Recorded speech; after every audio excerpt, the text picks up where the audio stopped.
Hello, I am Flapjack, and this is going to be a video which dives into the intended logic of Return of the Obra Dinn. A quick bit about me: I am a speedrunner who runs this game, and I still hold several of the records.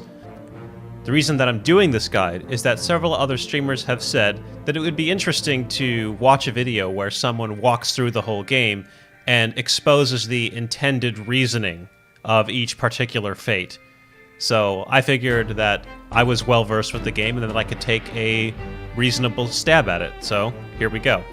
I'm going to start with a brief guide on how to progress in the game if you're stuck casually, followed by the exploration of all the fates in the order on the manifest. Now, if you don't want to listen to the guide for those who are stuck, you can click on this link and it will take you to the part of the video where the fates begin. Okay, some quick basics. If you're having trouble finding bodies in the first place, pay attention to the book.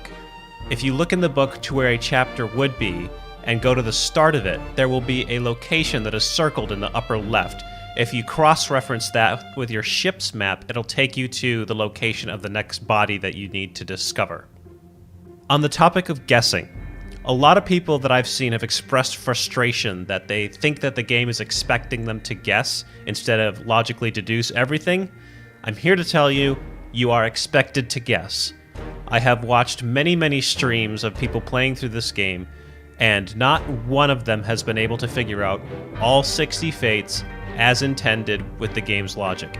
It is absolutely expected that you will make educated guesses in order to progress in the game. Do not feel bad about it. In order to aid your guessing, as a matter of fact, the game presents you with the rule of 3, which is that after you have correctly deduced 3 people, the game will confirm for you that you have gotten them correct. And you can actually end up abusing this mechanic to progress you faster. If you pick out 2 people that you think are conclusively, you've gotten their name and you've gotten their fate, you can use that to guess a third that you'd have only partial information for, but you're reasonably sure about. Use that to your advantage to help you unravel some of the harder fates in the game by simply adding it to 2 that are easy. It's an absolutely valid approach, and I highly recommend it. Another quick tip: try not to scramble names and fates after you've selected them. I've seen a lot of streamers start to enter information after having gone down a very long, logical thought process. And then when the game doesn't confirm that it was correct because they just simply don't have enough fates ready to meet the rule of 3, they end up changing it to something else out of frustration. Try not to do that because it will end up hurting you in the long run. Leave your information entered as you deduced it, continue to play the game, and eventually you will be able to come back and say for certain that you are right or you are wrong. What'll end up happening is when you change the fate, you'll leave, forget what logic brought you to that place, and then have to revisit the line of thought all over again later. On the topic of the book, use all of the tools that the book gives you in order to progress in the game. I'm talking about things like the ship's map, the drawings, the glossary, the world map, the manifest. Use all of the information that the game hands you in order to be able to identify people. I can assure you that at some point in the game, each of the tools is used to conclusively unravel a portion of someone's name or fate, so don't ignore them. When you're investigating specific scenes, make sure that you pay attention to the transcript.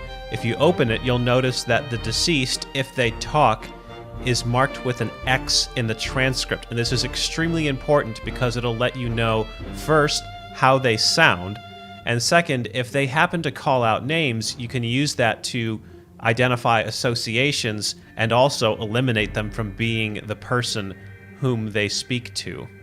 So don't ignore the transcript.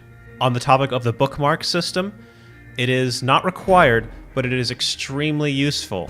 If you're having trouble identifying someone, make sure that you bookmark them so that you can go back to their previous memory, and if necessary, the one before that, or the one before that.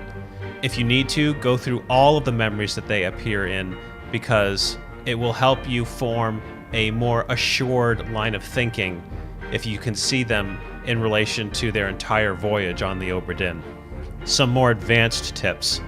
There are tons of context clues on the ship. that are important to identifying people on numbers of occasions. People congregate together. They associate with other people. They are often seen with the same people over and over again. Make sure that you're taking note of these relationships because they will help to inform you of their position in the ship.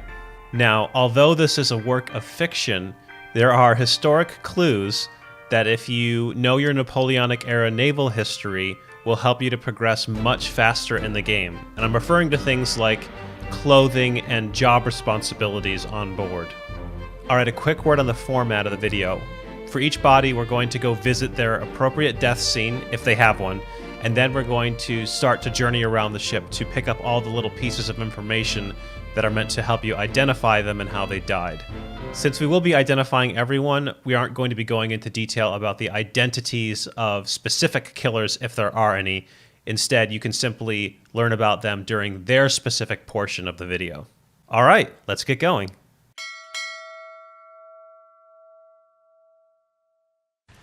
Okay, so let's start with the captain, since he is the first one on the manifest. His body is the third one that you find, although it is the first one on the manifest. We'll watch his death scene.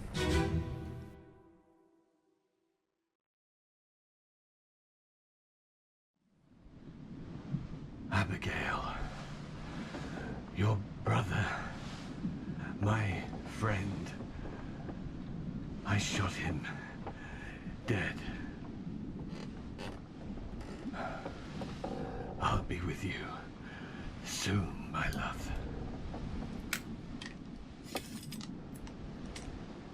Please forgive me for everything. Okay, from this scene, obviously not exactly easy to determine who the captain is. So the only thing we can see from this scene specifically is clearly he killed himself with a gun. That much is pretty much noticeable. So when we go to enter his death, shot with a gun, obviously discernible from this scene right here. So let's back out and let's go to the scenes where you are supposed to be able to figure out who he is.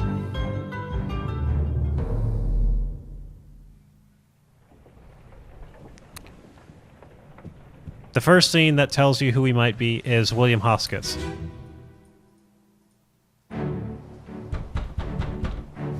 Captain, open the door! So you hear him calling him Captain. Lest we break it down and take more than those shells! You bastards may take exactly what I give you!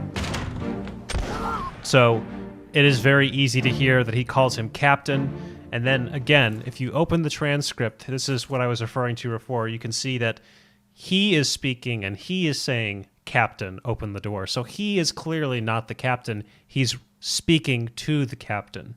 And then just through social awareness, you can tell, okay, this guy is probably, the guy who's shooting him is probably the captain. So this is one good, really good indicator, and it's very early on. Let's go to another one.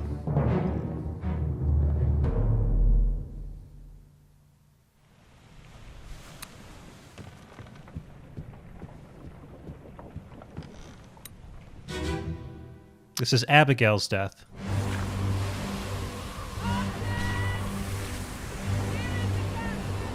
So you hear her call for the captain.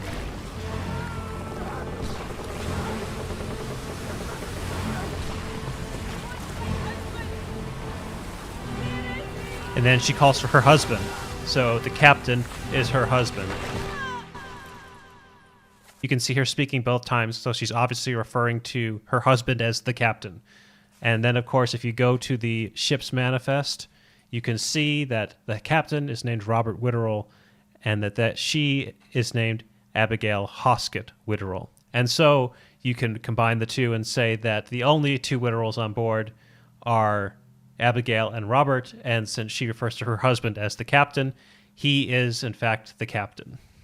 So another good indicator of who they are, because obviously their bodies are in proximity to each other, and he mentioned her in his death scene. Let's visit one more.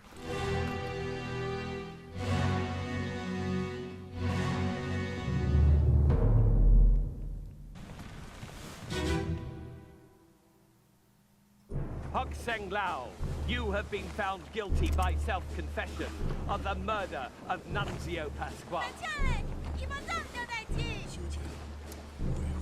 Quiet. As captain of this ship, and by There it the is one more authority time. of the East India Self-identifying Company, as and the thus captain, the Crown of England, and therefore I sentence you to you can death see that the by figure firing which is line. in proximity to the Mr. execution Wolff, when you are ready. is probably the captain. So you have multiple indicators that this is the captain.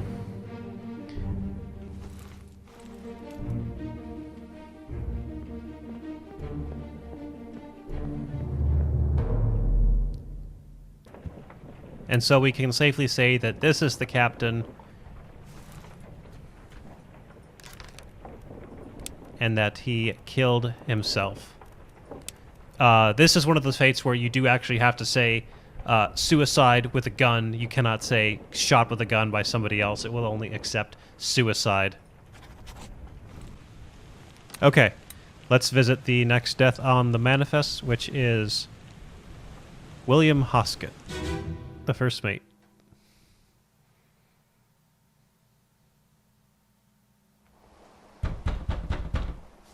Captain, open the door. Kick it in. Ah, lest we break it down and take more than those shells. You bastards may take exactly what I give you. Okay.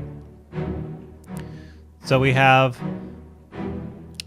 all we have to go on is his attire, which strongly suggests that he is one of the mates, and his strong Scottish accent, if you have an ear for that sort of thing.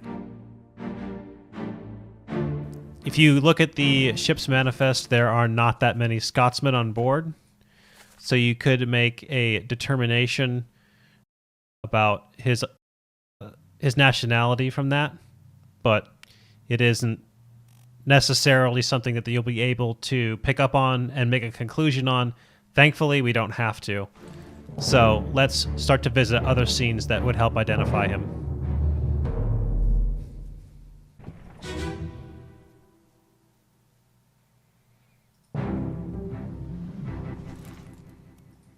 So here, the captain is speaking. Abigail, your brother, my friend. So obviously from identifying the captain, you will have likely been able to identify his wife, Abigail. who is on board as Abigail Witterel. Now, if you're really paying attention, you'll notice her middle name is Hoscut, and that there is a William Hoscut on board, who is a Scotsman, and he is the first mate. He also says that your brother, my friend, I shot him. Brother. My friend.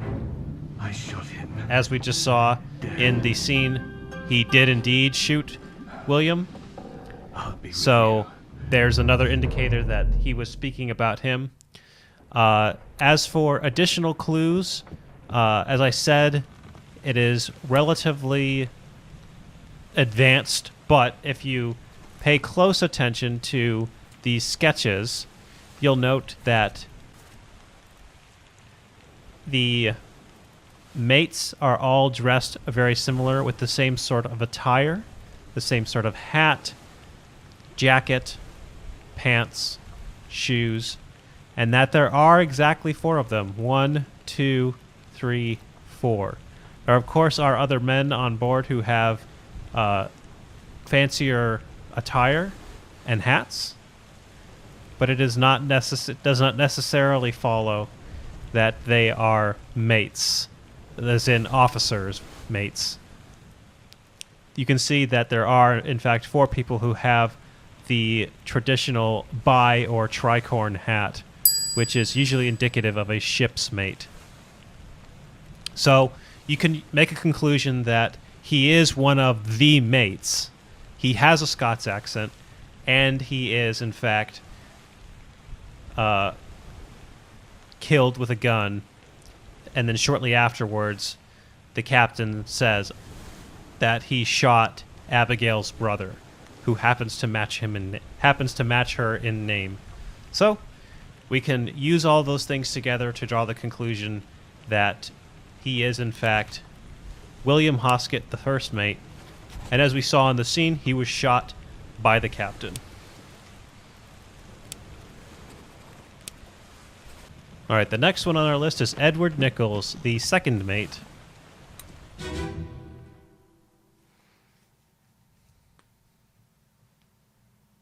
Ahoy! Ahoy! Wait! Don't shoot! I have treasure! I yield! Hold your fire! Okay. From this scene, obviously, there's not a whole lot to discern. He self-identifies as somebody English through his accent, and you can see through his garb that he is likely one of the mates, if you're paying attention to the garb that they're wearing. Other than that, there is nothing to indicate who he is here. Obviously, he's being shot with a gun, but nothing else is really discernible. And so let's back out and let's start to look at scenes which help identify him. The most prominent of which is the death of Nunzio Pasqua.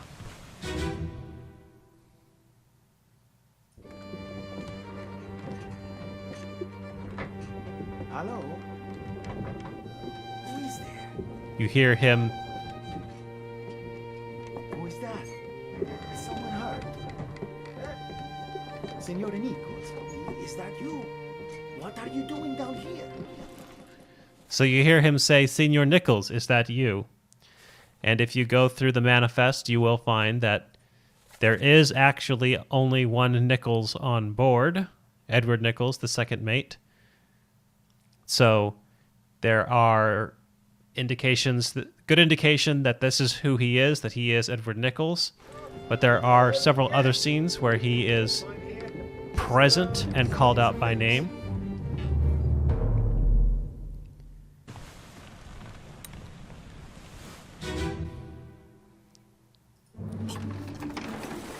Another scene that is helpful in identifying who he is the death of Samuel Galligan.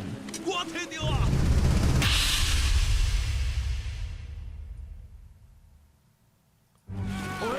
You're still breathing? Can you roll? Nichols, sir, shoot them for God's sake!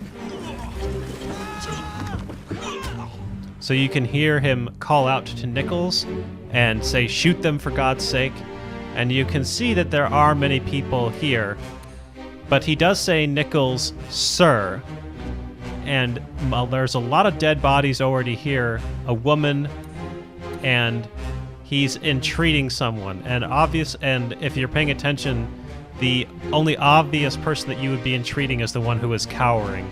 And once again, he happens to match the face and the name of who we think might already be Nichols.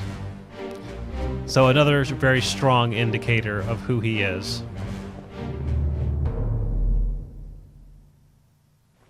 So we can say with relative certainty after those two interactions that this is Edward Nichols, and that he was shot with a gun, and his killer is Chioh Tan, one of the Formosans.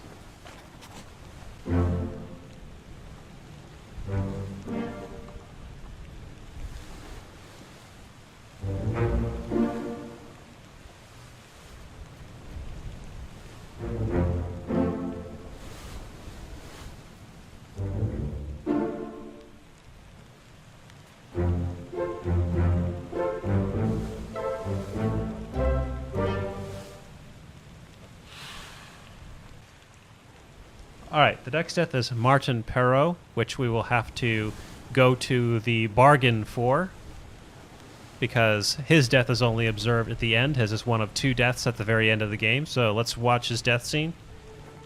So here we are in the bargain. Here is Martin's actual death scene.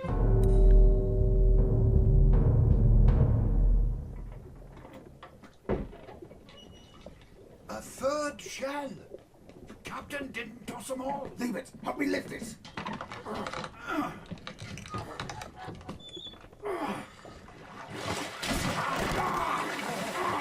Stop! Why? Well, set you free.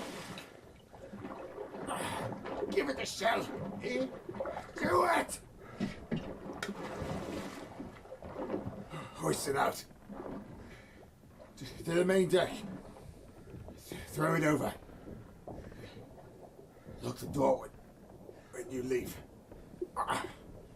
Get the tail, boy.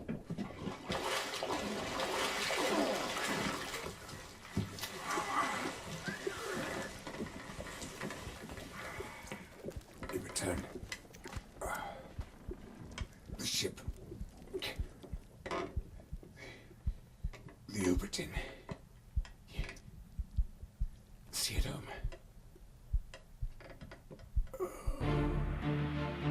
All right.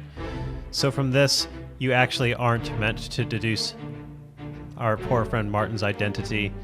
All it tells you for certain is that this is the manner in which he died, trying to, facilitate the freeing of the mermaid.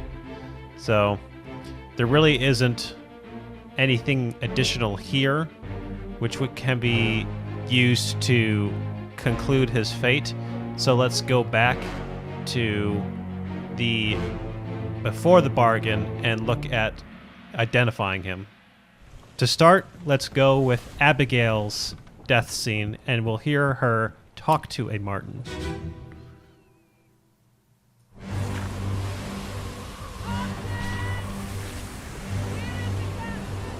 So you hear her talk to a Martin, and in this scene there is obviously one person that is in the closest proximity to her. It is this man here.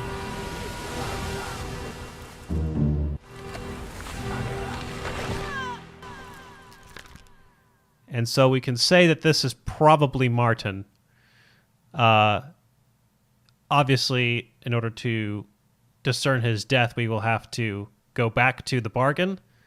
So let's do that, and then we can identify him.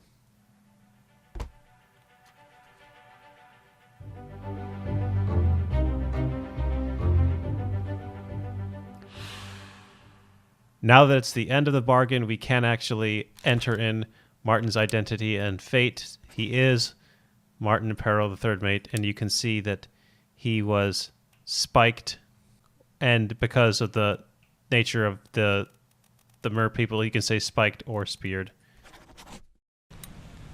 All right, the very next death is the fourth mate, John Davies, who is downstairs right here.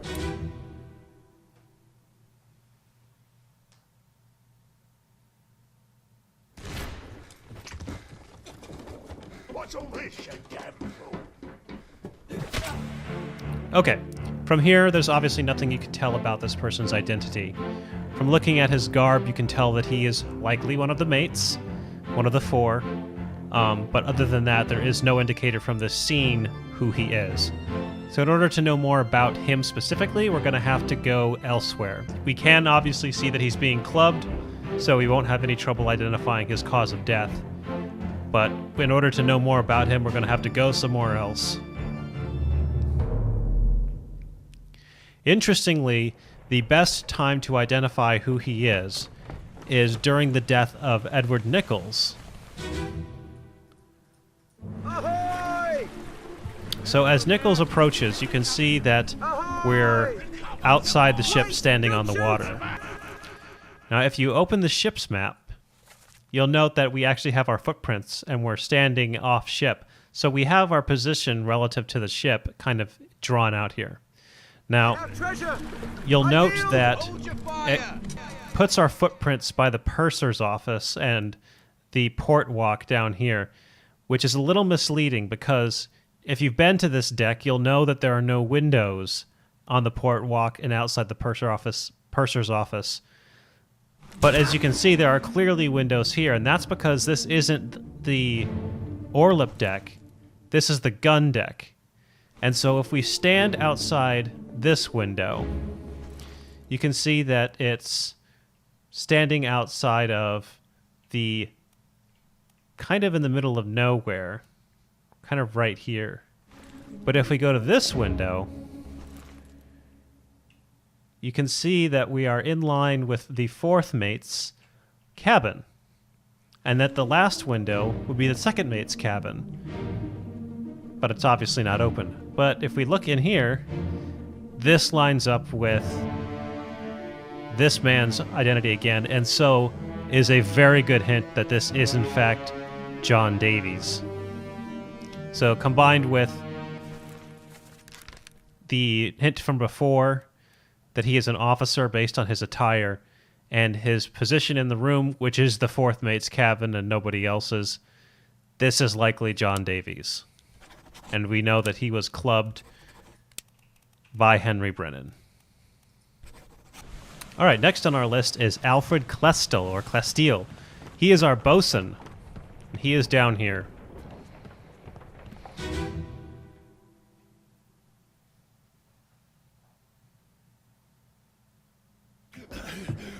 Put me down. Let go. Easy now. You're in a bad way. It's the squid. Where is my Frenchman? The squid's gone. Your mate was torn apart. The that. The beast is dead. How? How did you kill it? We didn't. It left with the storm. Captain came up from the hold. Said he chased it off. You should rest. A curse like that. Does that live for nothing?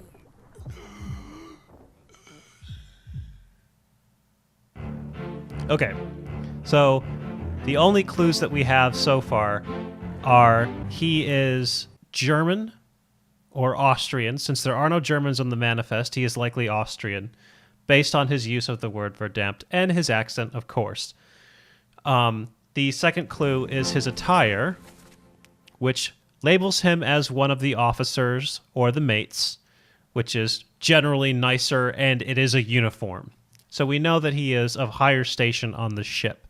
However, we don't really know specifically who he is, and it is simply not enough to say that he is Austrian, because if you look, there are in fact two Austrians, Alfred Klestil and Christian Wolff, the gunner, and both of them have mates. However, if you go back to the conversation that he had, he speaks about his Frenchman, and the response is that his mate was torn apart. Again, if we go back to the roster of the two possibilities, only one of them has a mate that is French. So it is very likely to be able to tell right away that this is Alfred Klestil, since he is the only man on board with a French mate, and he is obviously only one of two Austrians. Now, his method of death might not be immediately obvious. You can guess that he bled out or died of injury, but neither of those are really an option. But there is a scene that you can view where you would be able to tell for certain what happened to him. That is Abigail.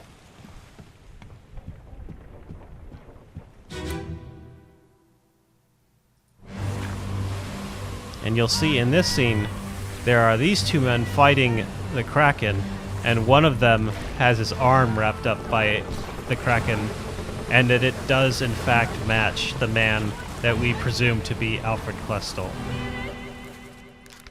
And so we can say with relative certainty that this is Alfred Klestil, and that he was torn apart by a beast. Now the next one that we have to identify is Charles Minor, or Charles Miner, perhaps. He is the French bosun's mate. Unfortunately, we don't have a death scene for him, because he is one of the ones that are listed as a disappearance. So let's go through a few scenes where we see Charles Miner, and we can start to maybe piece together who he is. The first is actually during Abigail's death scene. And you can see that he is fighting alongside this person here, who we've already identified as the bosun. And so you might say that he is potentially associated with the bosun. That is one occurrence. Another place that we can view the connection between Charles Miner and the bosun is during the death scene of John Naples. Keep pressure here. Here we see our bosun, and once again we see this man leading him away. So, by this point in the game, you're likely to have already identified the captain and the first mate, and probably Charles Mener, and the bosun. And so seeing the captain and his first mate together might lead you to conclude that this is the bosun and the bosun's mate, potentially. Now, the thing that is most likely to happen in regards to Charles Mener is that you will come across his identity as part of the process of elimination. You'll see him associating with many of the people on board who are management and potentially firearms. But in reality, many people will solve his fate through process of elimination or guessing, which is fine. He is one of the more challenging ones to get. However, there is one last clue about his identity. In this sketch, he is wearing a striped shirt. If you know your naval history, the uniform of the French Navy includes a striped shirt called and I will butcher this horribly, a marinière, I think. I apologize to the French people out there. But this is a characteristic garment of the French Navy. He is the only one wearing this shirt, and he is the only Frenchman on board. This is very specific knowledge that not many people will have, but it is out there. Now, we don't have the moment when we see him die, but if you recall from the death of Alfred Klestil, you'll hear the people tell the bosun that his mate was torn apart. However, since he disappears during a scene where many other people fall overboard, there's actually 5 different correct deaths that you can select for Charles Mener. You can say that he was torn apart by a beast, which is the one that is inferred by the people who were talking to the bosun. You can say that he was crushed by a beast. You can say that he was drowned by a beast. You can say that he was eaten by a beast. Or you can say that he fell overboard. All of these things are accepted.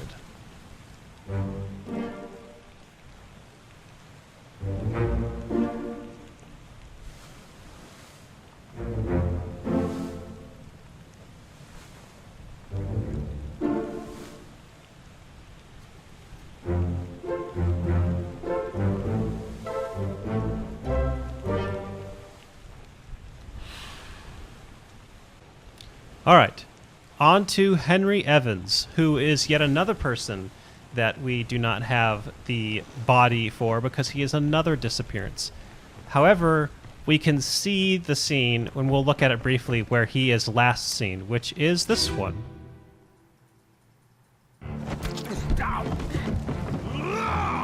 Obviously, it's not obvious from the scene that he is Henry Evans, the surgeon, but this is the last time that you do see him.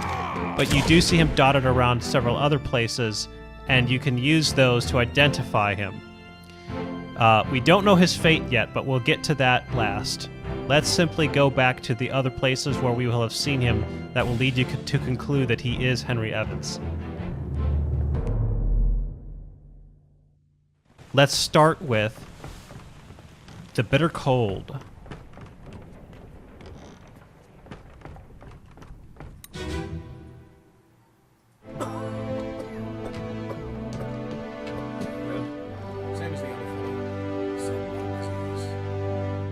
You can see that he's conversing with this man, and you can hear him speaking out of medical expertise. So it would immediately lead you to conclude that this is a doctor or a doctor's assistant. Probably. So you can make that decision from here that he is likely the surgeon. There is another place where you hear him speaking out of medical expertise, and that is the death of John Naples. Let's go visit him.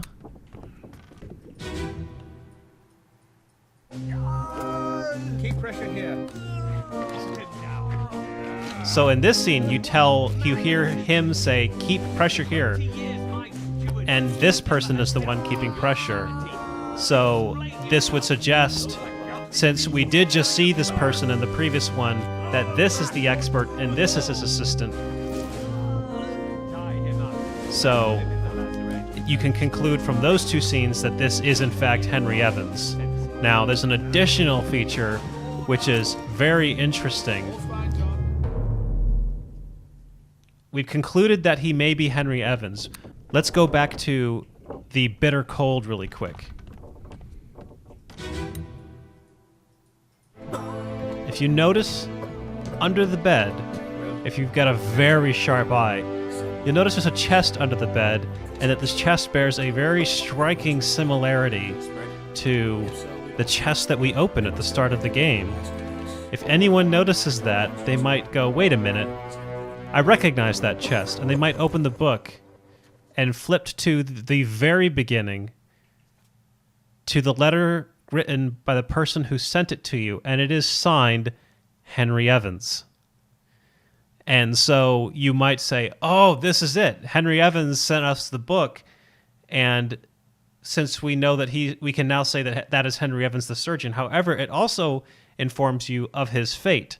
You'll notice in the second to last paragraph that he asks you to complete each chapter accurately and then return the book by guaranteed post to the French Office of Affairs in Morocco. A very quick Google search will inform you that Morocco is in Africa. So you can say that this is Henry Evans, and since he was obviously around to send you the book in person with his signature, that he is alive in Africa. All right, next up we have James Wallace, who died in the Soldiers of the Sea. James Wallace, the surgeon's mate.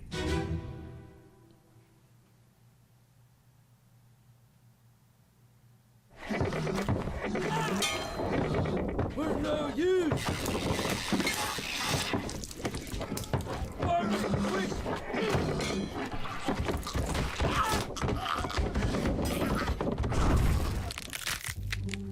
All right, so we don't have any information about who he is, but what we do have is very easily how he died. So we will come back to this at the end of this fate, but no indicator here about who he is. No real hints. So let's leave and we'll start to visit places where you might be able to identify him. The first is back to the bitter cold, where we saw the surgeon. You can see that we've already identified this person as the surgeon by this point. And there's another person in the office, and it is the man that we just saw. So he's in the office with the surgeon, so very and relaxing, no less. Very unlikely to be someone random. So we think that it might be the surgeon's mate. But there is another time that we do see him, where we can further conclude that he is James Wallace, the surgeon's mate, and that is during the death scene of John Naples.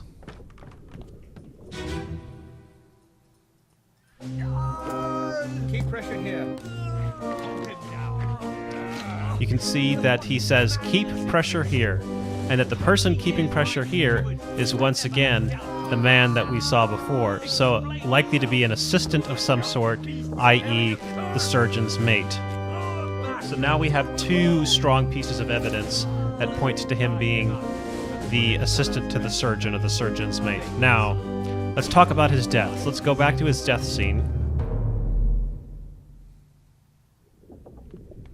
which is up here.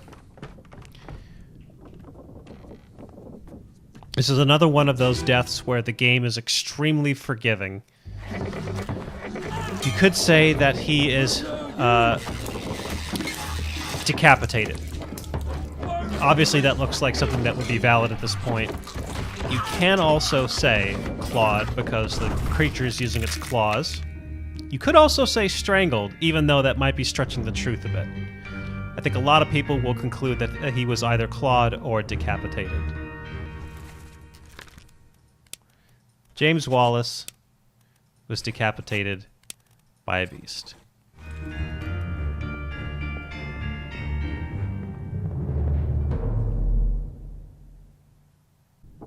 All right, next up on our list is Winston Smith, the carpenter. He's down here.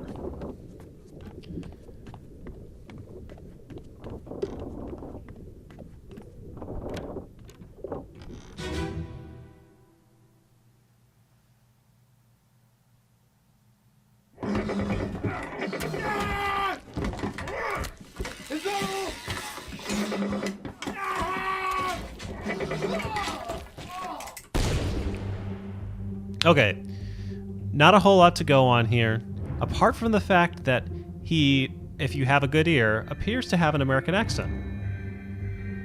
It might be difficult to notice, though, and there are more beneficial clues to tell you who he is. Obviously, he's got a spear stuck in him, he's got claws stuck in him, it can be said that he could have died one of many ways. So let's visit a scene where we might be more to positively identify him as the carpenter.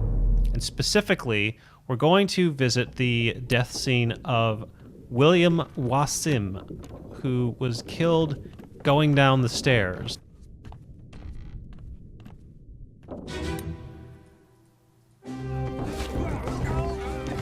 This caused a commotion that caused this man to peek out of his office where this other man is working.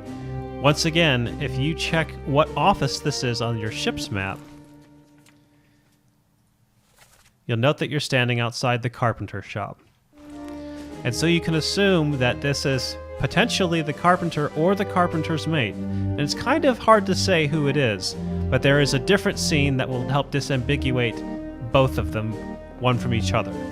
And that is the death scene of the carpenter's mate, which happens during Soldiers of the Sea. And that is up here. Listen carefully.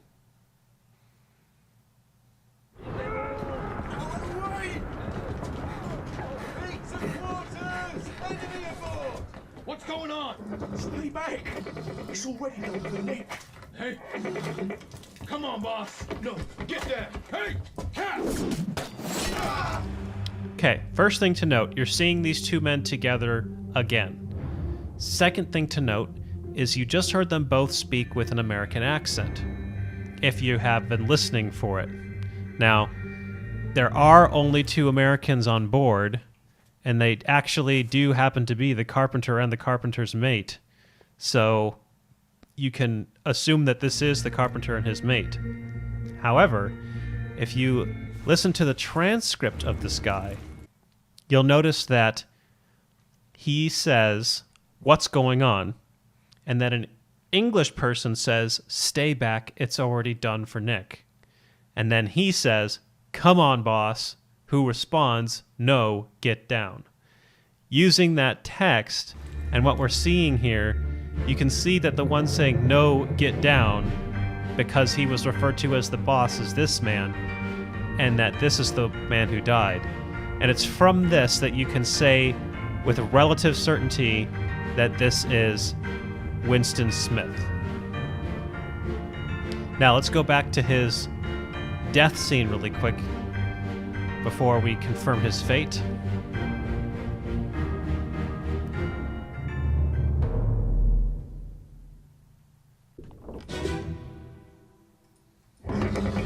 This is another one of those deaths that can be cast one of several ways.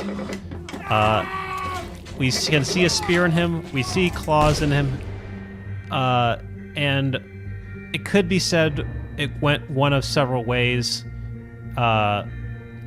In the end, the game accepts 3 possibilities for our guy Winston here. You can say that he was speared by a beast, that he was spiked, or that he was clawed.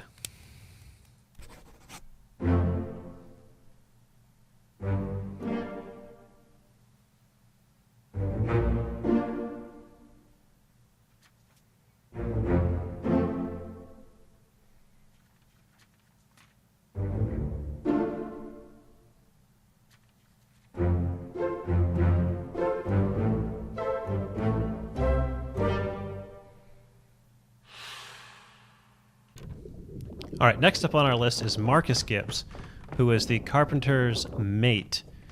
He died in Soldiers of the Sea, and his body is here.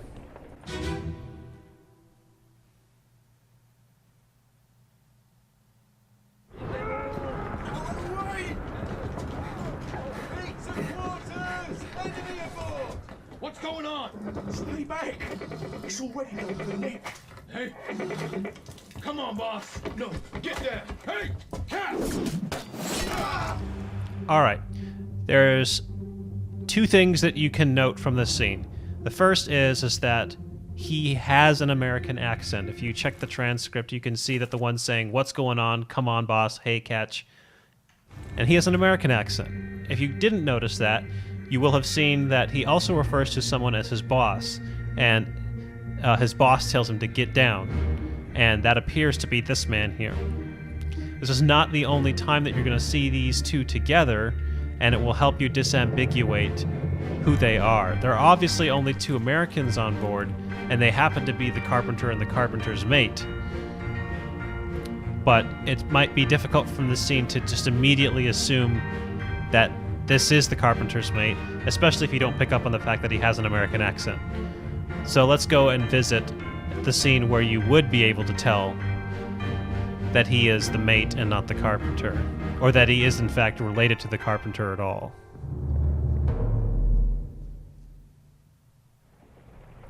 And that is during the death of William Wassam, who is down here.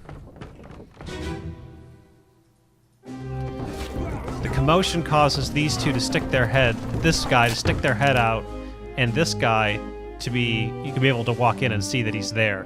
Now, if you check the map, you'll note that you're standing outside the carpenter shop, and so you know that the two men working in the carpenter shop are likely the carpenter and the carpenter's mate, and that plus the information from before, which lets you know that he was referring to his boss, that the other man is the boss, and that he is the mate.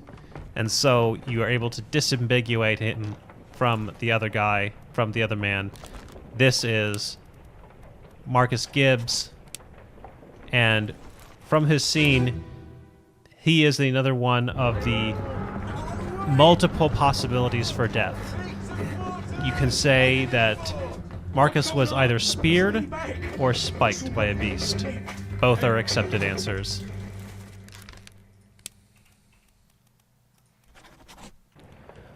All right, the next man on our list is Thomas Sefton, the cook.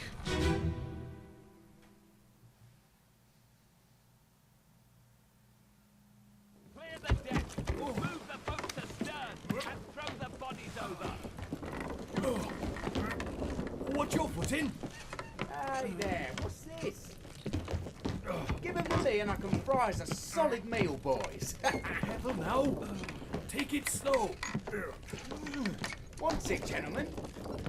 There's a pretty shell here. Let's have a look. No, get back. All right. So you're able to hear that he's English, which isn't really much to say about that on an English boat. But you do see that he is carrying a fork, and you do hear him talking about frying them a solid meal. Now, there's only two people on board that have any connection with preparing food, and that is the butcher and the cook. And the reason that I bring up that he has an English accent is that if you look in the manifest, the cook is English, but the butcher is Irish, and he doesn't sound very Irish. And the real way to disambiguate the two is to go take a look at the butcher. When you're able to identify the butcher, since the only other person having anything to do with cooking is this man, obviously, you're able to say relatively certainty that he is the cook. And so, without going into detail, because the butcher is next, you can just go to the next fate. We can say that this is Thomas Sefton. Based on his connection to cooking, we know he's not the butcher because Emil O'Farrell, the butcher, is actually easier to identify, and we'll get to him next.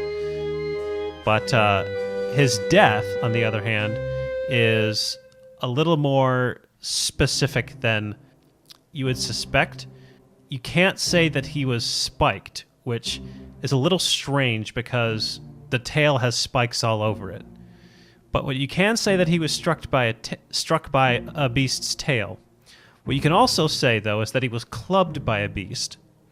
And you can also say that he was crushed by a beast, which is the least likely of the three. However, all of them work, and we know from now having looked at it that this is Thomas Sefton. He was the cook, and he was struck dead by a tail. Now, Emil O'Farrell, the butcher, he dies in Soldiers of the Sea, right here.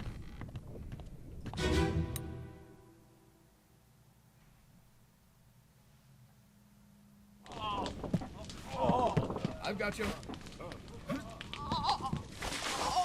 Don't move. I'll get you down. Not a whole lot to say about it here. You can see that he clearly died from spikes, so nothing to say really there. He obviously doesn't say anything, at least that is intelligible, so not a whole lot to say about his accent.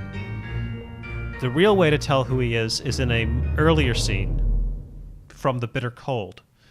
And it's actually not a death scene of a person, it's the death scene of a piece of livestock. Listen. Take him to the cockpit. Get him wrapped and keep him left right. Hit her here. One swing. Get through the skull and stone her brain. I'll cut her throat when you've done it. Here? Yeah. Come on before she kicks up. Alright, things you should have noticed, or could have noticed from this scene, is that he is very Irish, Never been on a farm, and John? that he's the one cutting the throat of the cow. This pretty easily identifies him as the Irish butcher. It should be fairly clear to see that that is who he is. Now, for his death, and we'll go back to look at him really quick.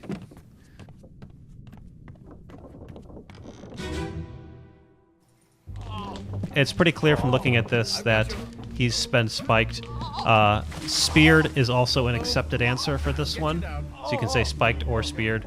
I think most people will have come to the conclusion that he was spiked, which is perfectly acceptable.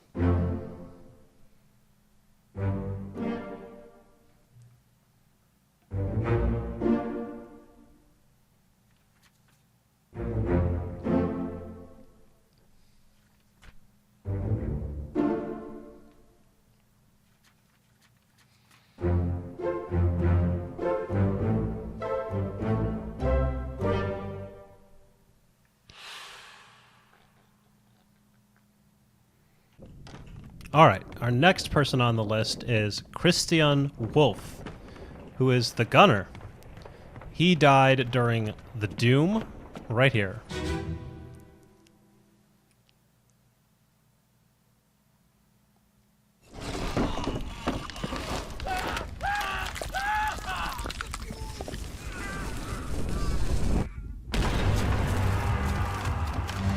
Okay, so if you have an ear for it, he has a bit of an accent.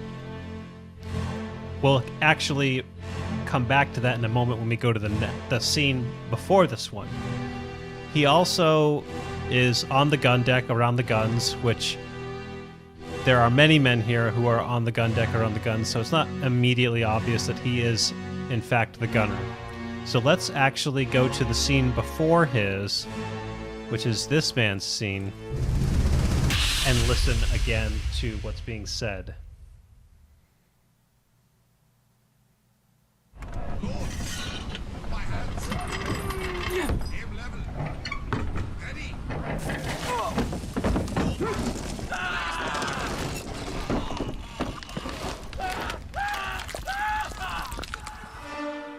Okay, so now you're able to tie his voice in this scene to him and his voice in the scene that comes after this one as being the same man, if you're paying attention to that sort of thing. And he is wearing the hat, which if you look in the scene, he is wearing this hat, and the hat does denote, in Napoleonic naval era, the hat does denote someone of importance, of high status, of official status on the ship. So you can assume that he is one of the more important figures on the ship. However, this is not the most conclusive piece of evidence that you can have. Let's go visit that piece of evidence, which happens to be during the execution of Hok-Seng Lau.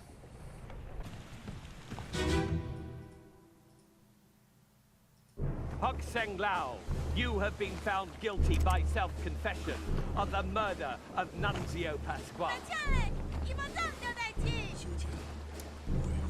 Quiet. As captain of this ship, and by the authority of the East India Company, and thus the Crown of England, I sentence you to death by firing line.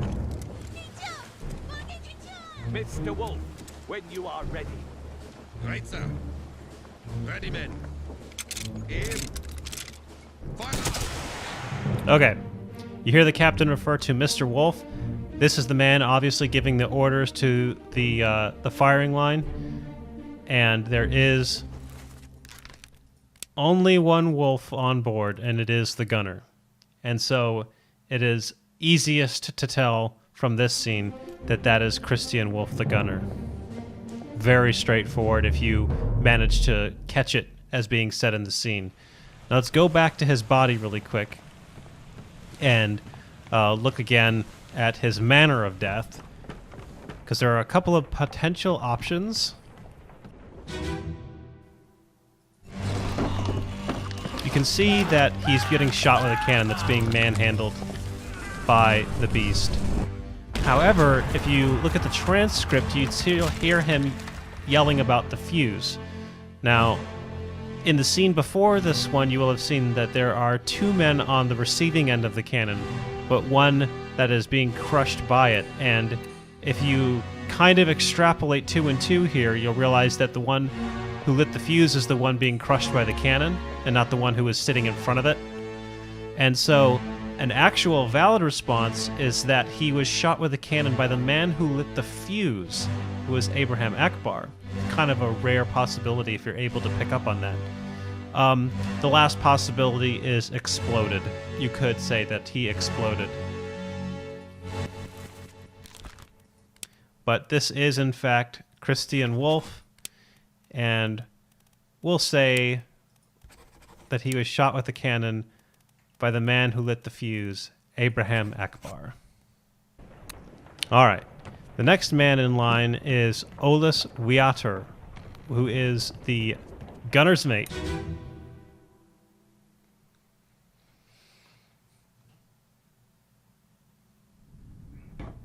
Hang on. Captain Cannon. You have a plan? Yes. Take ship southeast. Trade regimentation shells for gold. Hey, who's there? Mutiny! Mutiny! Fresh bastard. No!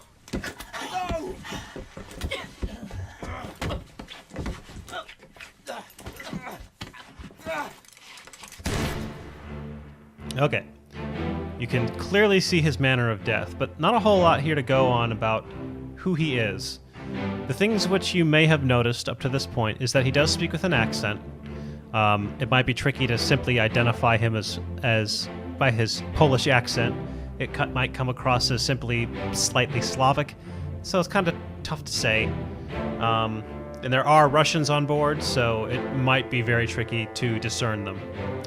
He is wearing a hat and a fancier uniform, which does identify him as one of the officers or their mates, so that you know he's not just a common seaman. And there is the association with a gun that he's being killed with. It could have been wrested from him by the man who's killing them. So that's another possibility. It's a very weak possibility. But there are a couple of other scenes where you can tie him to Wolff, the gunner. So let's look at a few of those. The first one we'll look at is the death of Zungi Sathi, the ship's steward. We will see the gunner and his mate together there.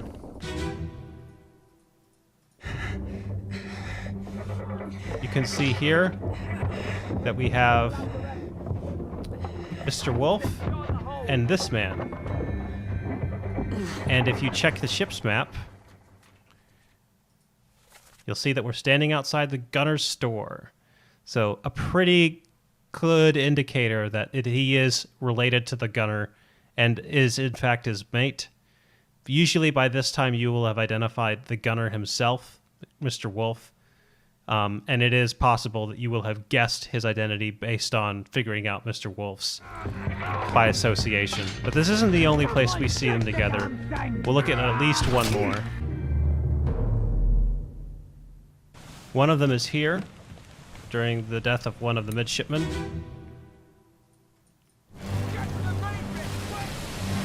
If you look here, you'll see that he's coming up the stairs loaded down with guns. And so you can infer that he is once again related to the storage and distribution of firearms. It is part of his function.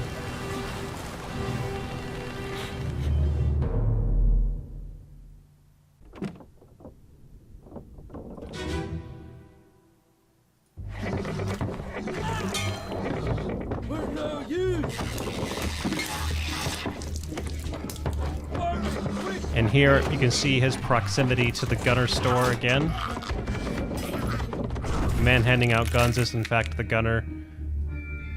And by now you will have probably identified this man as the bosun, but you can see that he is also present here.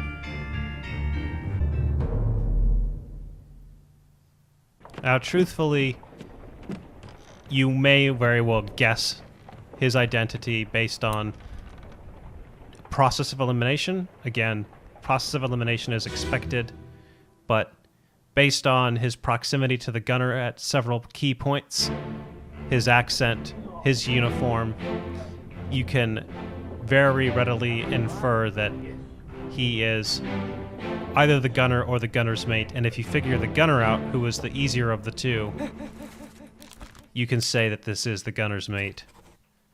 And that he's obviously being shot with a gun. And in this case, he is being shot with a gun by the fourth mate, John Davies. The next man on the list is Duncan McKay, the purser. Sadly, we do not have a death scene for him as he is listed as one of the disappearances. However, we do have two relevant scenes that we can see him in that will let you know who he is.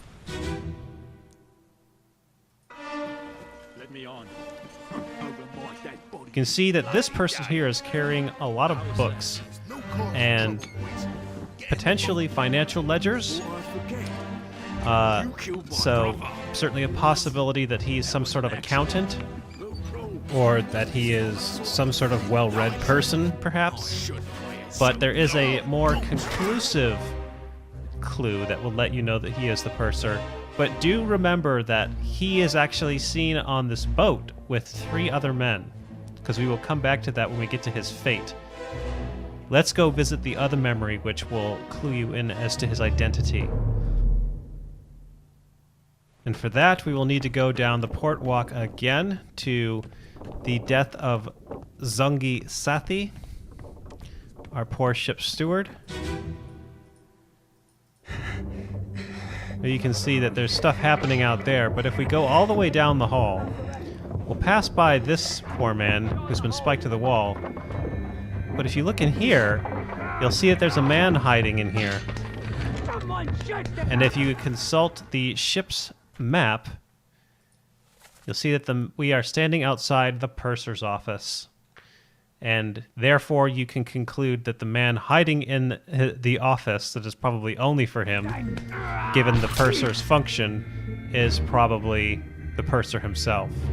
Now, this should be enough to let you know who he is, but there is one scene in particular that will let you know how he died, and that is the death of Maba the Topman.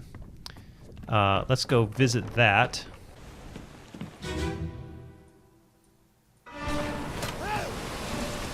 You'll see that there is a boat with 3 men, and it's been upended.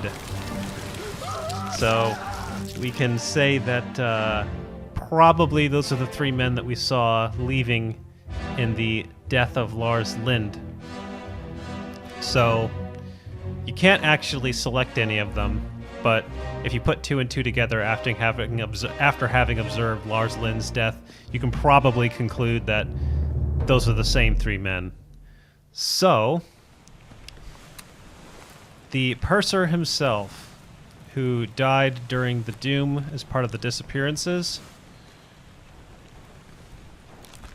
Here he is. We can say that this is Duncan McKay, and we can say that he died one of 3 ways: that he was drowned by a beast, that he fell overboard, or that he was eaten by a beast.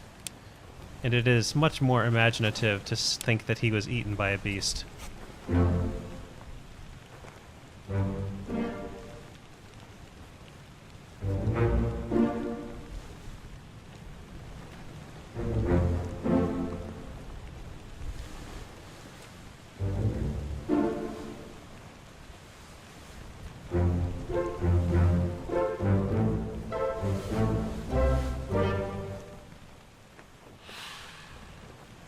All right, next up we have Finley Dalton, the helmsman.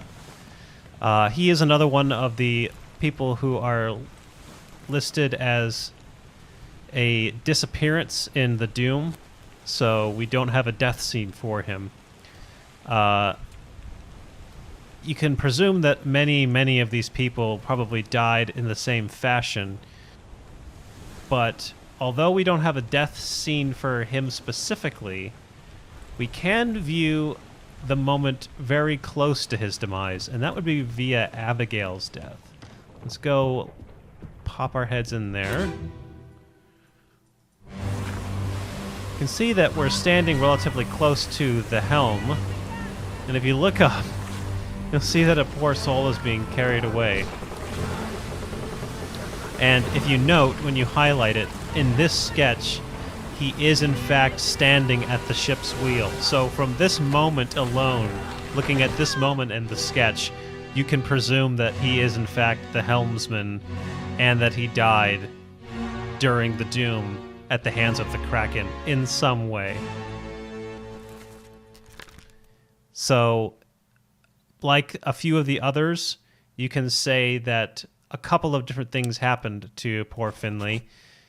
You can say that he was torn apart by a beast. You can say that he was crushed by a beast. You can say that he was drowned by the beast. You can say he fell overboard. And, once again, my favorite, you can say that he was eaten by a beast. Our next individual is Edward Spratt. Now, Edward Spratt actually does have a death scene compared to the last few, so let's go watch it. He died at the ship's head.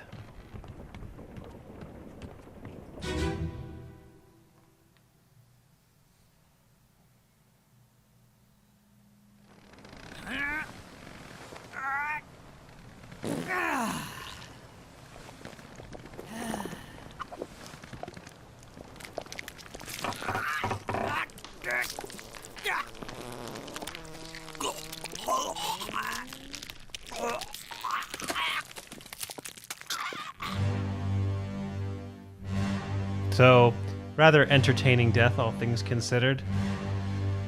Not a whole lot to say. He doesn't use his voice here. But something that you can say is that when you do highlight his body, all that you get are these initials. And since the initials are part of an artist's sketch, you could assume from this directly that he is, in fact, the artist.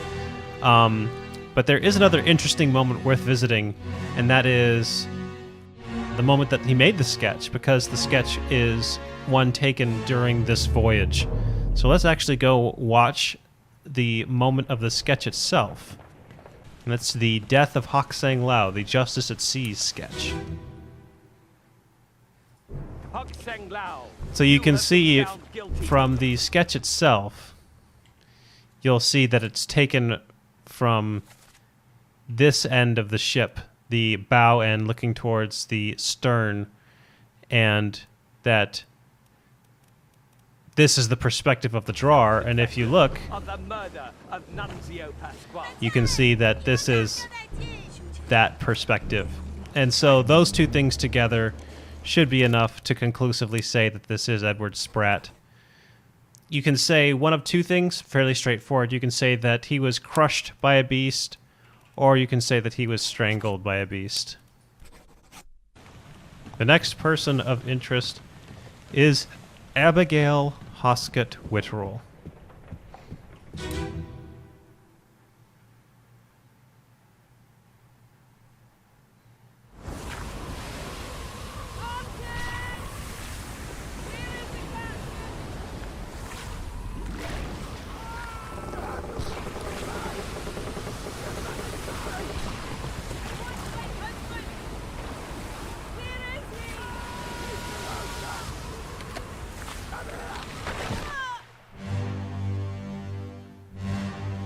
So from this, you know from listening that she says that her husband is the captain.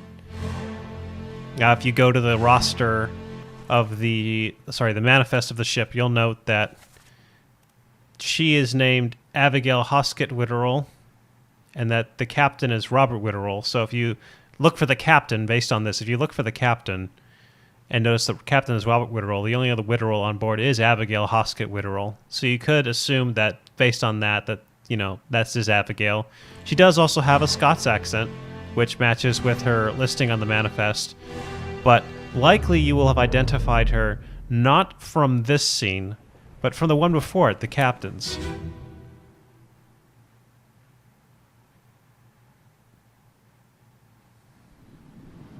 Abigail. Your brother. My friend. So you can hear the captain talk about Abigail, his love, and her brother. And since it would seem that he's monologuing to this woman here, you are able to tie the two together and simply say that this woman is Abigail, and the scene that comes after it, when you're playing the game, the very next body you discover is hers. And so, based on those two things, you can say with relative certainty that this is in fact Abigail. Now, her manner of death is a little interesting. Most people would say that she has been crushed by the rigging. Other possibilities are crushed by a beast, because the beast is obviously the one holding the rigging. Also accepted is clubbed by a beast, which this might be a little excessive in terms of what would one consider a club, but nevertheless it is accepted, and so we can use it.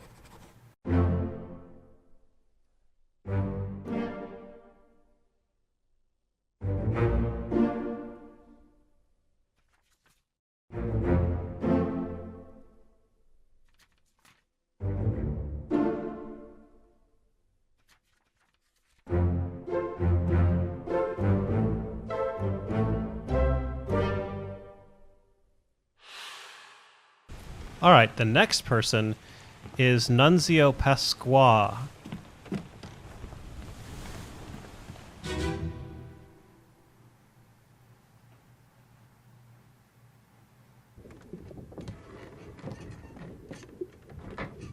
Hello?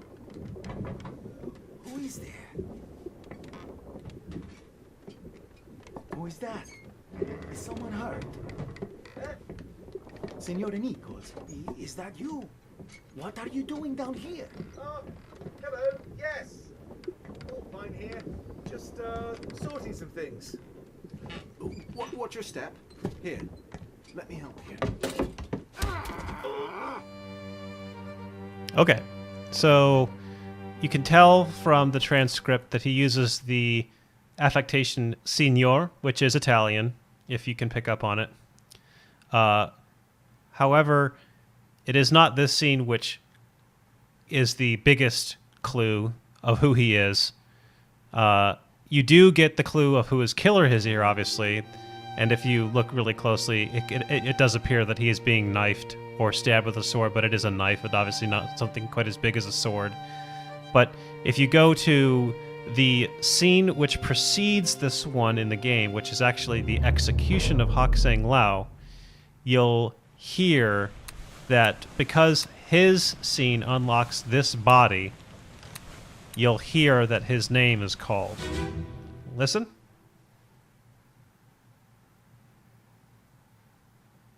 Hok-Seng Lau, you have been found guilty by self-confession of the murder of Nunzio Pasqua. So, because this body is unlocked in this scene, you can immediately tell that this is the murder that they're talking about, Nunzio Pasqua. So there really is no real ambiguity as to who Nunzio is. And since Nunzio is speaking to his actual killer, who is not Hok-Seng Lau, as you know from this point, Nichols framed Hok-Seng Lau. You can simply deduce just from these two scenes that this is, in fact, Nunzio Pasqua, and that he was knifed by Edward Nichols, the second mate.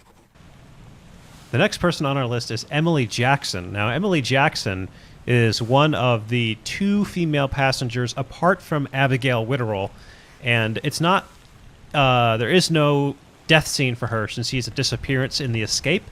However, we can see the last time that we do see Emily via the death of Leonid Volkov, which is this one. And that is Emily, and you can see that she's on a boat with several other people. There's the other female passenger. So both female passengers are in the same place, but there is no way to tell from this moment specifically that she is Emily. However, it is possible to be able to identify her and Miss Jane Bird, the other female passenger, apart from one another. We actually need to visit a different memory.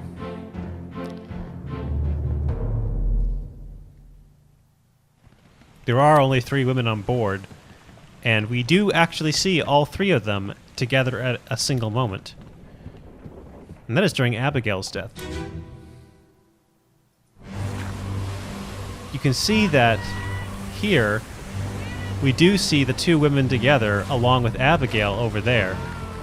Now, you might say, well, how do you tell them apart? If you look really closely, you can see that this woman is actually wearing a wedding ring on her left ring finger, and that this woman is not wearing any such ring.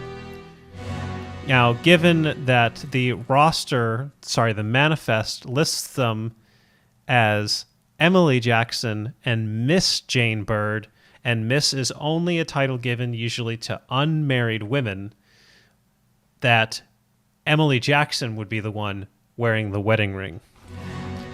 And so you can say that this is Emily Jackson and that this is Miss Jane Bird. Now, there is one more thing to note before we wrap it up for Emily Jackson, and that is her manner of disposal, because she is listed as a disappearance. If we go back out to Leonid Volkov's death, we'll see that when she is... the last time that we see her in this scene, she's actually on a boat with Henry Evans, who we know from having solved earlier that he is alive in Africa. He is the one meant to unravel the fate of the others on this boat. So once you know that he is alive in Africa, it is presumed that those with him also survived up to the points of this book. And so you know that this is Emily Jackson, and that she is also sharing the same fate of Henry Evans, which is alive in Africa. Next up is Miss Jane Bird.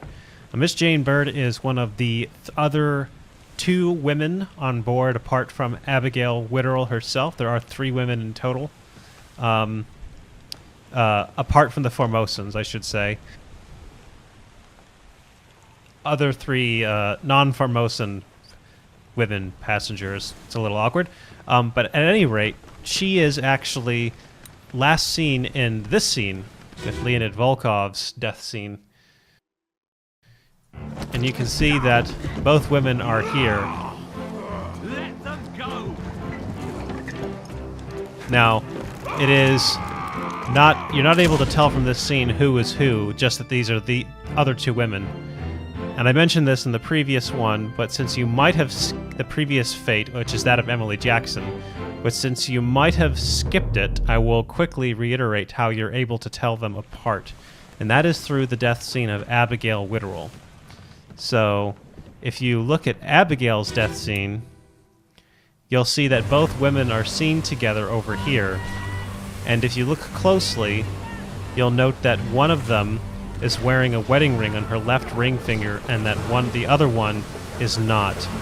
And since a wedding ring on a left ring finger is obviously denotes a married woman, if you look at the roster, you'll note that the two women are differentiated as Emily Jackson and Miss Jane Bird. Miss is a title given to unmarried women rather than married. And so you know that this is Miss Jane Bird rather than Emily Jackson. Now, since she also disappeared on the boat with Henry Evans, and you know by now that Henry Evans himself is alive in Africa, he is the fate meant to unravel the rest of the fates of the people on that boat. You can simply infer that Emily Jackson is of the same disposition as Henry Evans himself. Sorry, that Miss Jane Bird is of the same disposal as Henry Evans himself. And so you can say that Miss Jane Bird, much like Emily Jackson, is alive in Africa.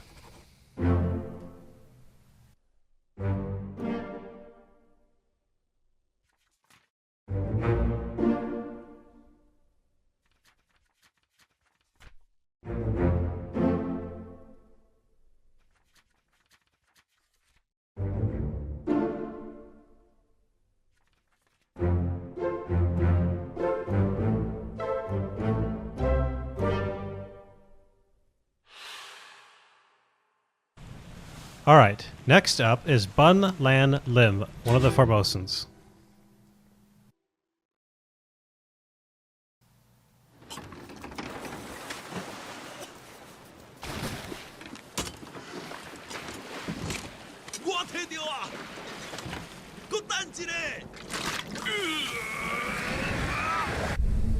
All right, you can't really tell who this is or really how they died. Given this scene, you can tell that they are one of the Formosans based on the fact that they appear in the Formosans sketch, but you really can't tie them to a name. And even though she is the only woman, it's not necessarily very easy to tell who is who, because the names, if you're unfamiliar with Formosan names, don't really give away gender. So, in order to really conclusively who she is and how she died, we have to backtrack a few memories. So this is the death of Samuel Galligan. You're still breathing? Can you roll? From here we can see that she's being accosted by a mermaid, so that's her death kind of sorted out. But it really doesn't identify her. In order to identify her, we actually need to go back to this death. Listen. Keep course due east. You'll reach the Canaries in 3 days. You packed enough stores? Aye, sir. Checked and loaded them myself. Good. Stay quiet and alert. If the wind picks up, we've no chance against the Obra Dinn. 休假，你玩抓不？我冇问题，但是伊来想啊，绝对袂当互伊落在水底。那是遐个怪物出现，你绝对卖起来。Aye, shut it up. They say strange things about monsters. Okay. So you heard the man refer to the woman as Miss Lim. So now we have both pieces of the puzzle. We have the name, which is Bun-Lam Lim, and we have her death. Her death can be stated one of two ways, both of which kind of match what you saw, that she was either strangled by a beast or clawed by a beast. Both match. Next up is It-Beng Sia, who is conveniently right next to Bun-Lam Lim.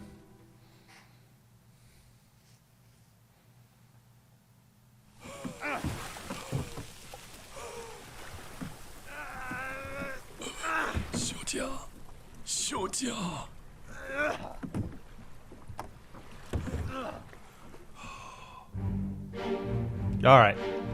From this, you don't necessarily get his name, but what you do get is possibly how he died. It does kind of look like fire, so you could say that he was probably burned. We'll actually come back to his death, but we're going to rewind a few to get his name. So we have to rewind to first to her death. Then from her death, we need to go to O'Hagan's death. Listen.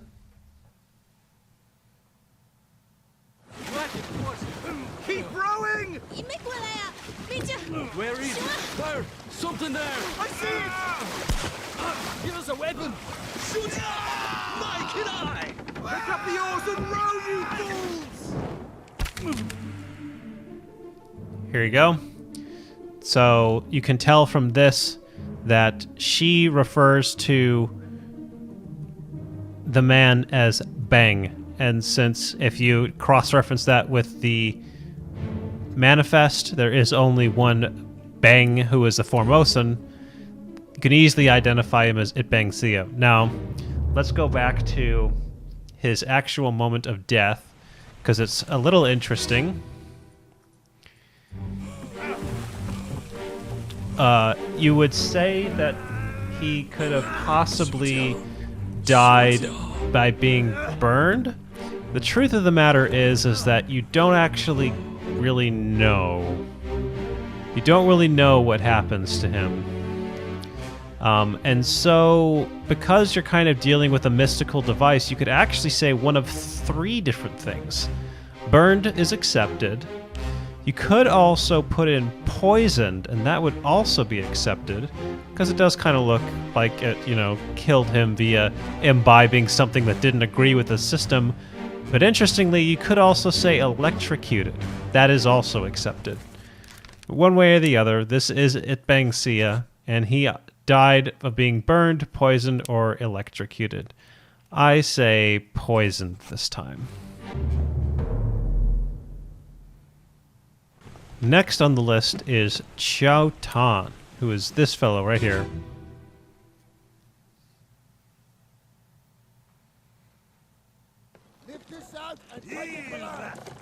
What the hell is going on? What do you know about these things? About the chest and your dead friends? 这是什么？未来全部供出来，拢是恁害啦！迄个害的较对人无过好，是啥人温死的啊？He talk about a shell. Very dangerous. Shell? What shell? Okay, so you can see his manner of death very clearly.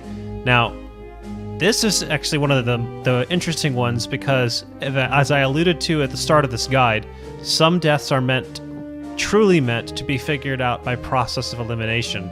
And this actually is one of the ones that we refer to as needing to be discerned by process of elimination. There are 4 Formosans in the sketch, and it is easy, relatively, to identify It-Beng Sia and Bun-Lam Lim, and also Hok-Seng Lau, who we haven't gotten to yet. He is actually the easiest of all 4 of them. But once you've identified the other 3, you know from looking at the manifest that there is only 4 total. And so it is this process of elimination that is actually meant to lead you to conclude that this is Chioh Tan and that he was spiked. He is another one that could be said one of 2 different ways. You could say spiked or speared. Both are accepted.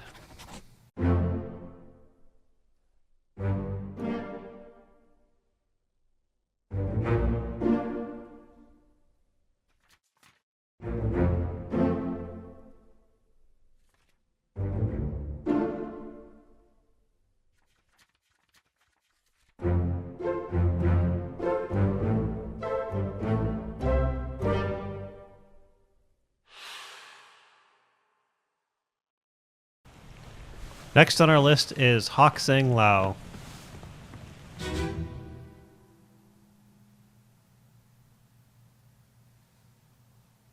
Hok-Seng Lau, you have been found guilty by self-confession of the murder of Nunzio Pasqua. Quiet. As captain of this ship, and by the authority of the East India Company, and thus the Crown of England, I sentence you to death by firing line. Mr. Wolff, when you are ready. Right, sir. Ready, men. Aim. Fire! All right, so he is clearly identified, and you can clearly see his manner of death. So these two things are not in, they're not very easily gotten wrong. What's not so easy to determine is his manner of death. You would think that it was executed, potentially, but in truth, only one of these shots hits. If you stand behind the firing line, you can see that 3 men miss and 1 man hits. And it is him that you have to pin the death on. And so this is Hok-Seng Lau, and he was shot with a gun specifically by Henry Brennan. Next on our list is Zungi Sathi, our ship's steward.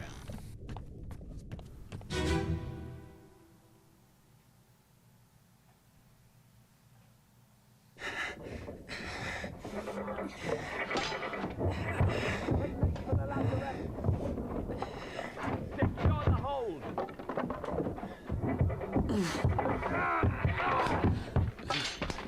Someone shoot the damn thing!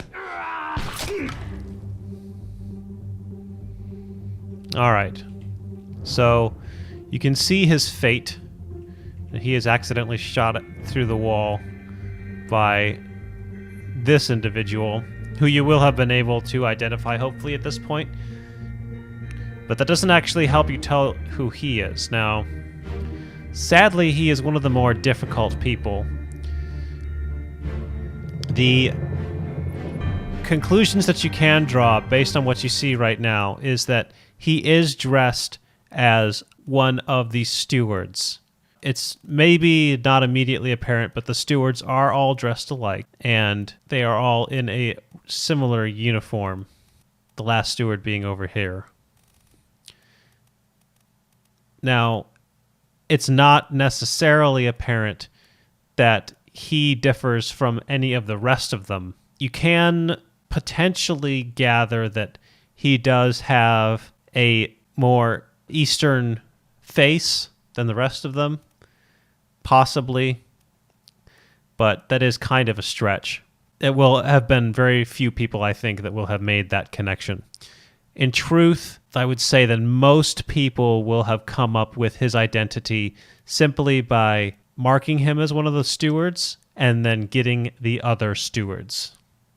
There really is no other scene that you see him in that expounds upon this. You can clearly see him in other scenes acting out the services of a steward, but he never speaks any lines, and you never see him engaging in any action that sets him as the ship's steward.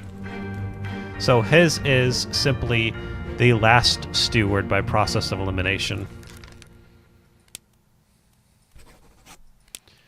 And you can see that he was shot with a gun.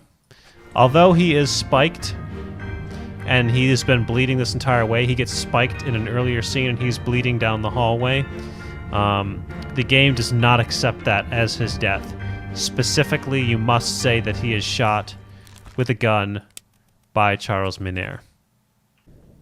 Now, the next death is Fillip Dahl, the captain's steward. He is one of 2 deaths that appear later in the game in the bargain. So let's go watch his death scene, and then we'll come back. Here we are in the bargain, and this is Fillip Dahl's death. So we're going to view his death scene.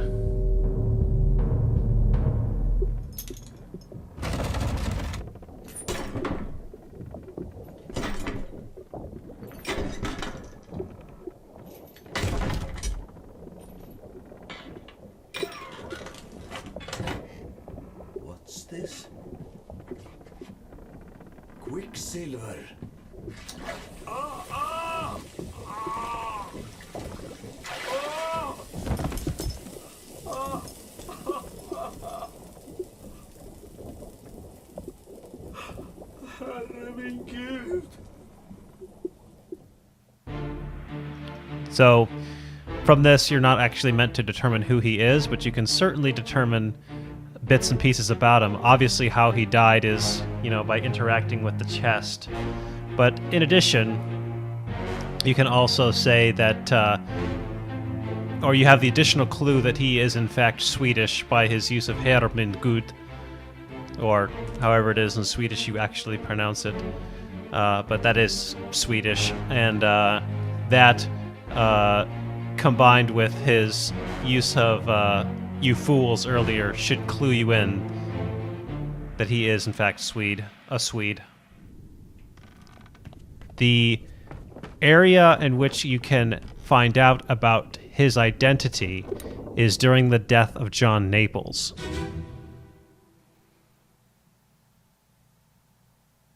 Listen.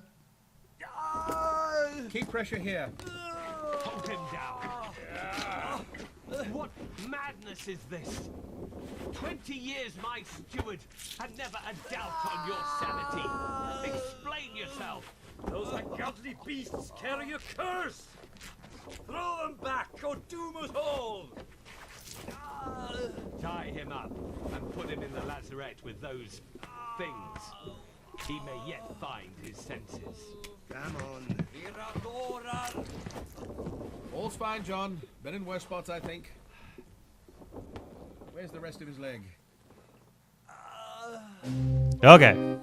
So, based on the line spoken earlier, or rather later, in the bargain, and this one, you can determine that the captain refers to him as his steward. There is only one captain's steward on board, and so you can safely assume that this is Fillip Dahl, just by that alone. Now let's go back to the bargain really quick, and we'll talk about his death.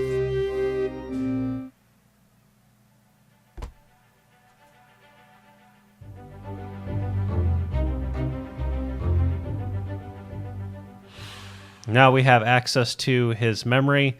This is the last man on board. He is Fillip Dahl, and like with It-Beng Sia, who also interacted with the chest at his cost, you can say that Fillip Dahl was either burned, poisoned, or electrocuted. And you will have successfully entered a fate for him. All right, next on our list is Paul Moss.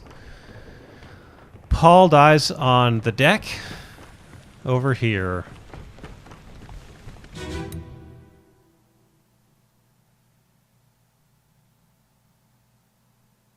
Last one. Move quick. You'll not take the last punch! Hold him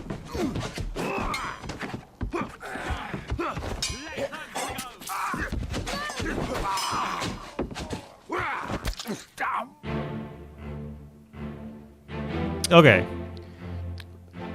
You are able to discern pretty much everything from this scene about his death.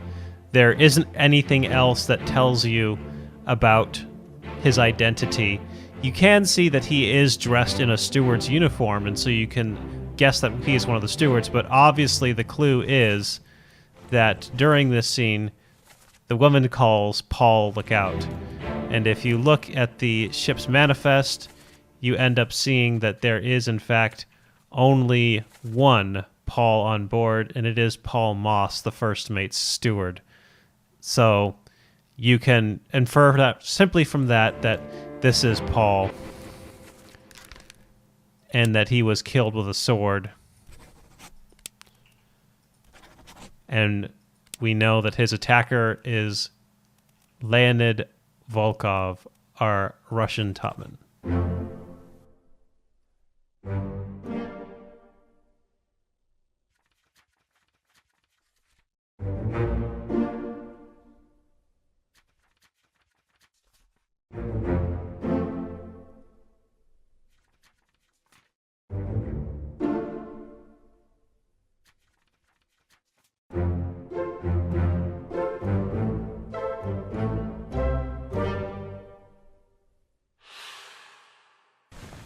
Next is Samuel Galligan. His death needs to be accessed via the death of another, so let's dig into his death,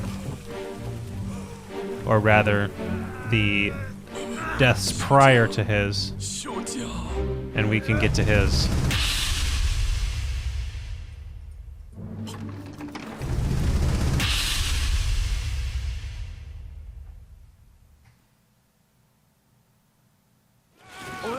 You're still breathing? Can you roll? Nichols, sir, shoot them for God's sake! Okay.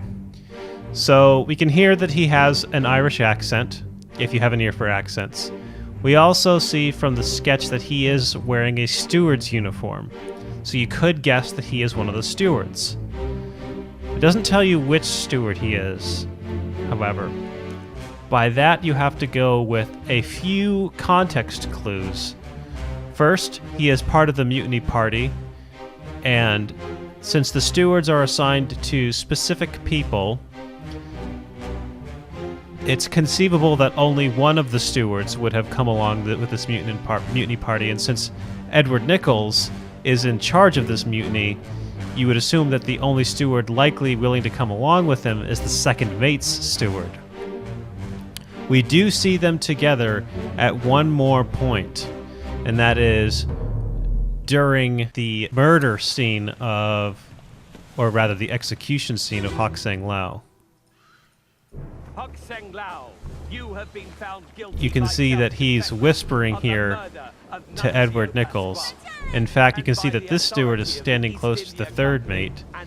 You can see that this steward is standing close to the second mate, and that this steward is standing close to the fourth mate. So, from this context clue, you could guess that since you've seen this person in proximity to the second mate specifically, that he is the one that is joining Nichols. This isn't the last time that we see them together, however. There is one more time. And for that, we need to visit the first mate's cabin.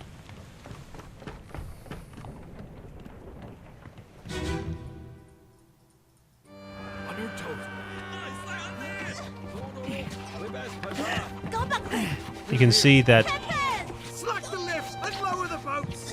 during this exodus from the ship, during the mutiny, that once again, he is with the second mate. So you've now seen him 3 different times with the second mate.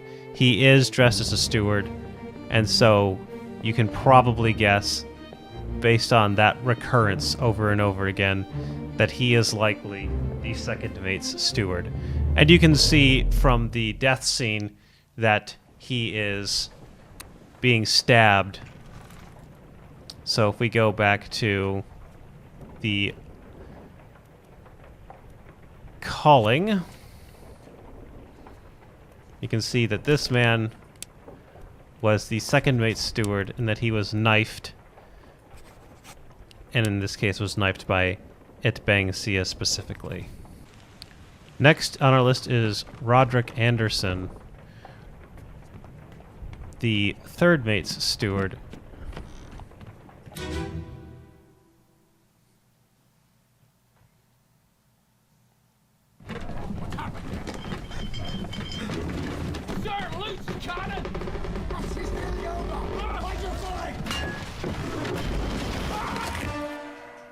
Okay, from this scene you can see how he dies clearly. You can also see that he is dressed in a steward's uniform. And it just so happens that in this scene, the one reaching out to him happens to be the third mate. So you could guess, just from this scene alone, that this is the third mate's steward, given that the only mate's steward and mate in the scene are the third mate. The only mate in this scene is the third mate, and he is the only steward in the scene, that is. However, this isn't the only time we see them together. Let's back up a few to the Doom Part 2, which is up here in the ship's head.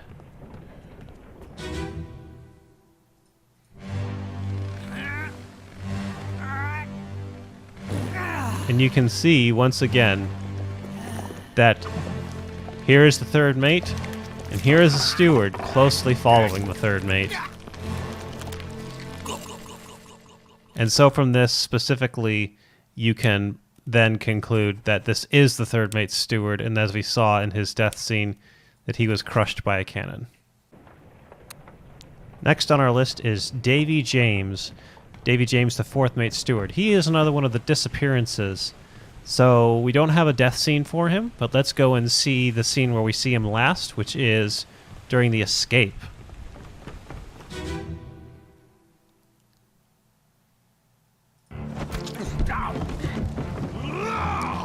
This is Davey James here. Obviously we don't know that yet. We do know that he is dressed in a steward's uniform, and if you know that he's standing next to the fourth mate, you could guess that this is the fourth mate's steward. But this drawing is not the only time we see them standing together. There is one other time that we see them in close proximity to one another, and that is during the death of Marcus Gibbs, the carpenter's mate. So let's go down and we can look at that really quick.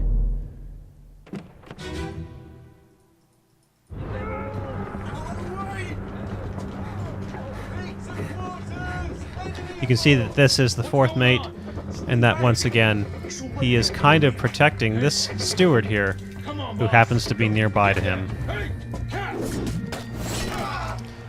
Potentially, the other way that you discover who this is simply by process of elimination. It's argued that this, apart from Zungi Sathi, the ship's steward, is the hardest of the deductions, but since you can find him in close proximity to the fourth mate in two separate places, you can therefore deduce that this is Davey James, the fourth mate's steward. Now, because he disappears on the same boat as Henry Evans, as well as Emily Jackson and Miss Jane Bird, and we know from having already solved the disappearance of Henry Evans himself, given that he is the one who gave us the book, that Davey James likely shares the same fate as Henry Evans. And so, since they all escaped on the same boat, it is likely that we can mark his fate as the same as the rest, which is alive in Africa.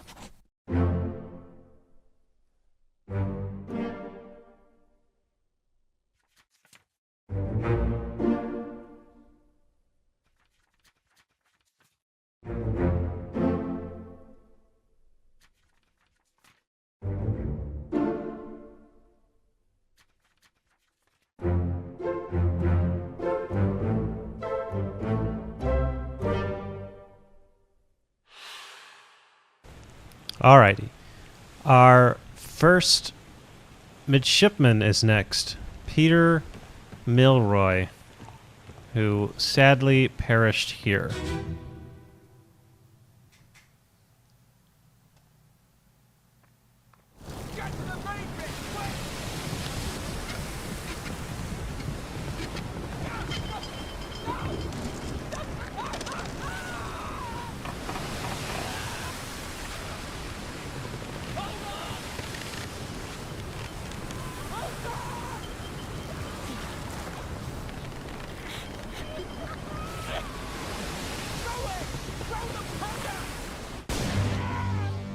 So we don't know who he is.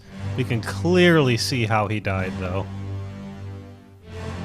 That is not much ambiguity there. But take note of this. There is someone who is lashed himself to this man and is trying to hold him to the deck via this rope that is strung between the two masts. So he is lashed himself to him to try and save him from going overboard. So bear this in mind. We're going to go and view two scenes that will clue you in as to their identity.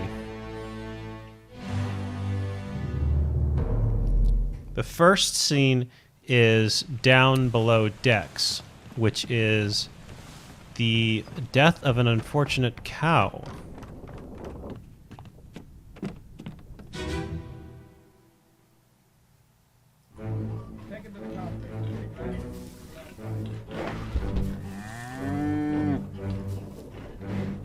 here.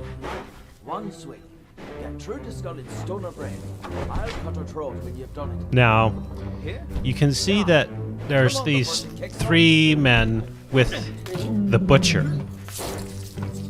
And during the scene, they tease this man. You all right there, sir? Never been on a farm, Charlie. So they tease him about, you know, having never been on a farm. Now, what's interesting is the interaction here. This is a bit of naval lore. So, on a ship, the midshipmen were generally young men of status. Rich families, sons of noblemen and noblewomen, high-born youths, high-born young men. And they would conscript or you know, volunteer to be on naval vessels as the lowest ranked officers, midshipmen. And they would often look to be promoted to lieutenants and commanders and captains after having served initially as midshipmen. But midshipmen on a ship always serve together. They usually berth together, and they are generally seen around one another. And it's from this scene that you can see that these three men are all kind of learning from the butcher in this specific instance. Granted, this is extremely specific, but they do give you one hint. They do mention that this guy is Charlie. There are two Charles on board. One is the bosun's mate, and the other one is a midshipman. But there are three midshipmen, and there just so happen to be three men here. And so you could assume that if this is Charlie, one of the midshipmen, that this is Thomas and Peter, the other two midshipmen. But it doesn't actually tell you who is who. If you do make that leap, it doesn't tell you, it tells you this is Charlie, but not who the other two are. There is one more scene, however, that does tell these two apart. So let's go visit that scene. This is the midshipman's cabin. If you look at your ship's map and you're paying attention, you'll notice that this is the midshipman's cabin. So you could conclude that this is a midshipman. But listen.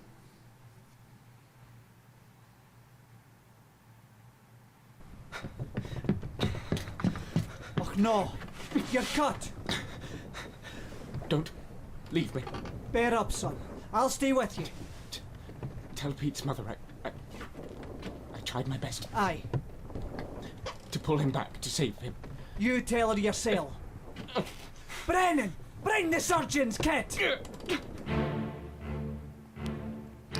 So if you were listening, tell Pete's mother I tried my best to pull him back.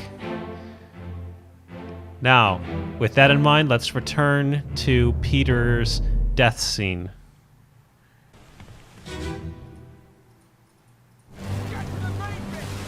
Here's that young man who just said, tell Pete's mother I tried my best to save him, to pull him back.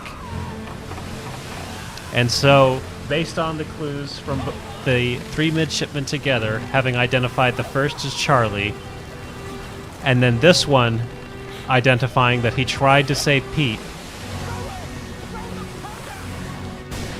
we now know that this is Peter Milroy, the first of the midshipmen, and that he, unfortunately, exploded. The next death is Thomas Lenke, the second of the midshipmen.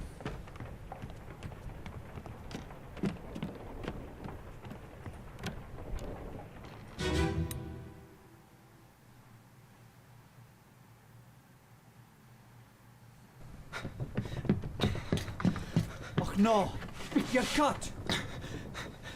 Don't leave me. Bear up, son. I'll stay with you. Tell Pete's mother I tried my best. Aye. To pull him back, to save him. You tell her yourself. Brennan!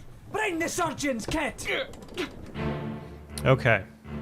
So, we know that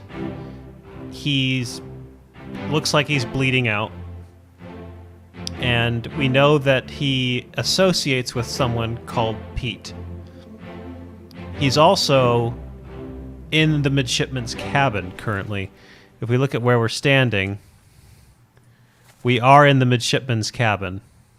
So we could guess that he is potentially one of the other two, since there is a Peter Milroy who is a midshipman, and he refers to him and says that he tried to save him. We could guess that he is one of the midshipmen, but we don't really know which. We can guess that he's not Pete. However, there is another moment, which we just visited, but we'll revisit it for the sake of this video. And that's down below.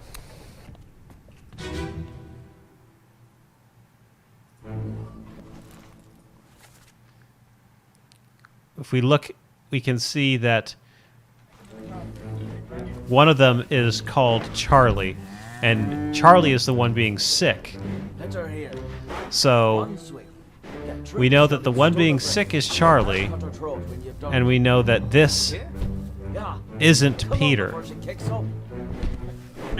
Now, if you go back to the previous death, I talk about the midshipmen and their role in naval history and how they associate with one another. Never been on a farm, John.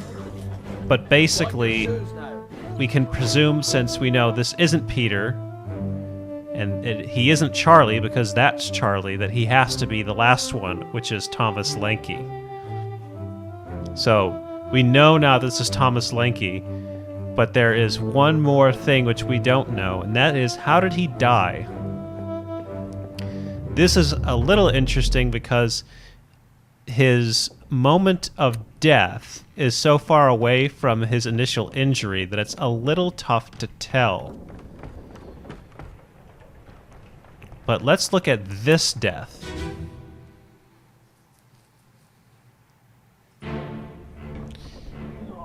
Now, it's not immediately obvious that one of these two men is the attacker, but we can at least see what happened to him. You can see there's a knife in his back. And as it progresses, the end of this string of events is his death, because he winds up here. But we don't know from this scene specifically who killed him. What happens, though, is that if we go and we visit this body, and we go downstairs, which maybe not everyone will have thought to do, now we see who is attacking who. You can see that he is trying to escape from this man. And now we have enough information to say what happened.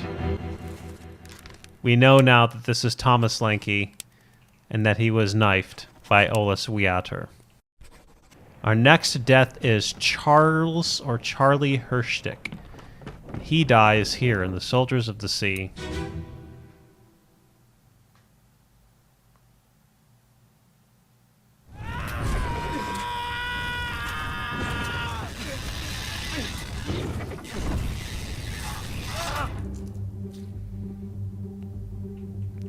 Not a whole lot to say here about who he is, but you can certainly infer how he dies.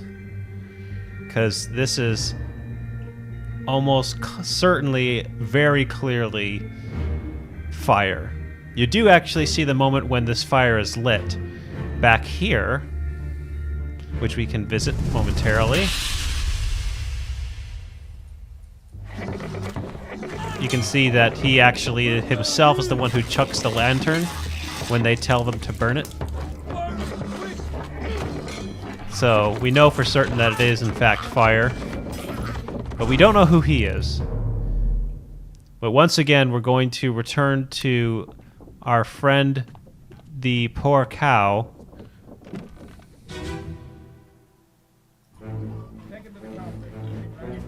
And you can see from the scene that the butcher is butchering the cow with these three men, but one of them during the scene is referred to as Charlie. Get through the skull in stoner brain. Now, the circular logic, it may seem like circular logic, but you're really kind of intended to solve these three guys potentially almost all at once. You might be able to identify the three of them as the midshipmen, but when you come across this scene, you will, of course, and you are able to identify as the three midshipmen, you will actually identify Charlie first out of all of them. And of course, from looking at it, we know that he burned to death.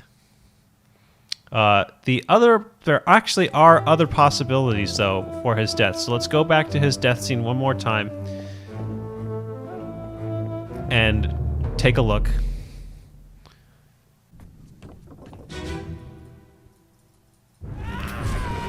He's kind of on top of the crab rider, and you can see that he does have a spike through him. And you actually can also see that there's a sword through him. Kind of. There's a sword through the crab rider body that might be partially into him. And so there's actually 4 different deaths that you can specify for Charlie here. You can say that he was burned, you can say that he was spiked. You can say that he was speared, even though there is no spear really showing. But the most diabolical one is that you can see that Peter here is the one with the sword in his hands. And so, perhaps most disappointingly, you can say that Charlie was killed with a sword by his fellow midshipman Peter.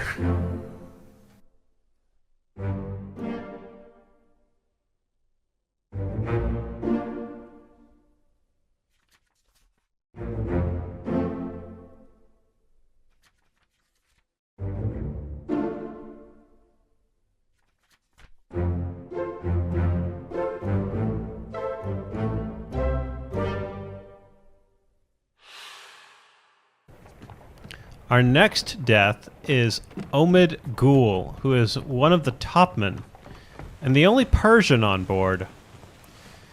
We do not have a death scene for Omid Gul, as he is one of the disappearances during the Doom. However, we do have a moment where we can probably identify him personally. Let's go look at that.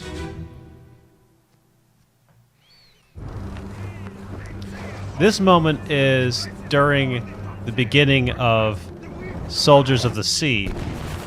It is obviously this man's death. But what's most interesting about this scene is that all of the topmen are present. So you have this one, this one, this one,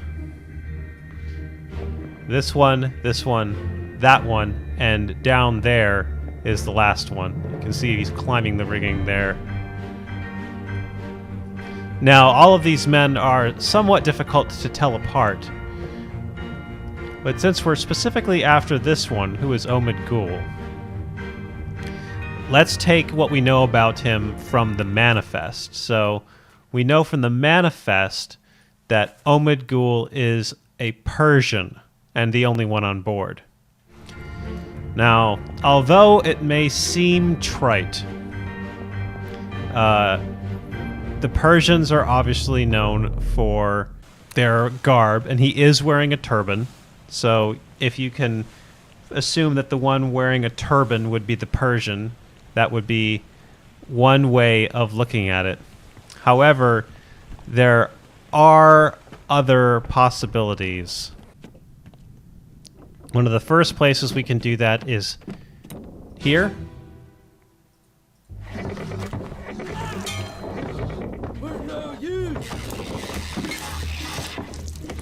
Here's Omid, and you can see that he's actually running with a scimitar.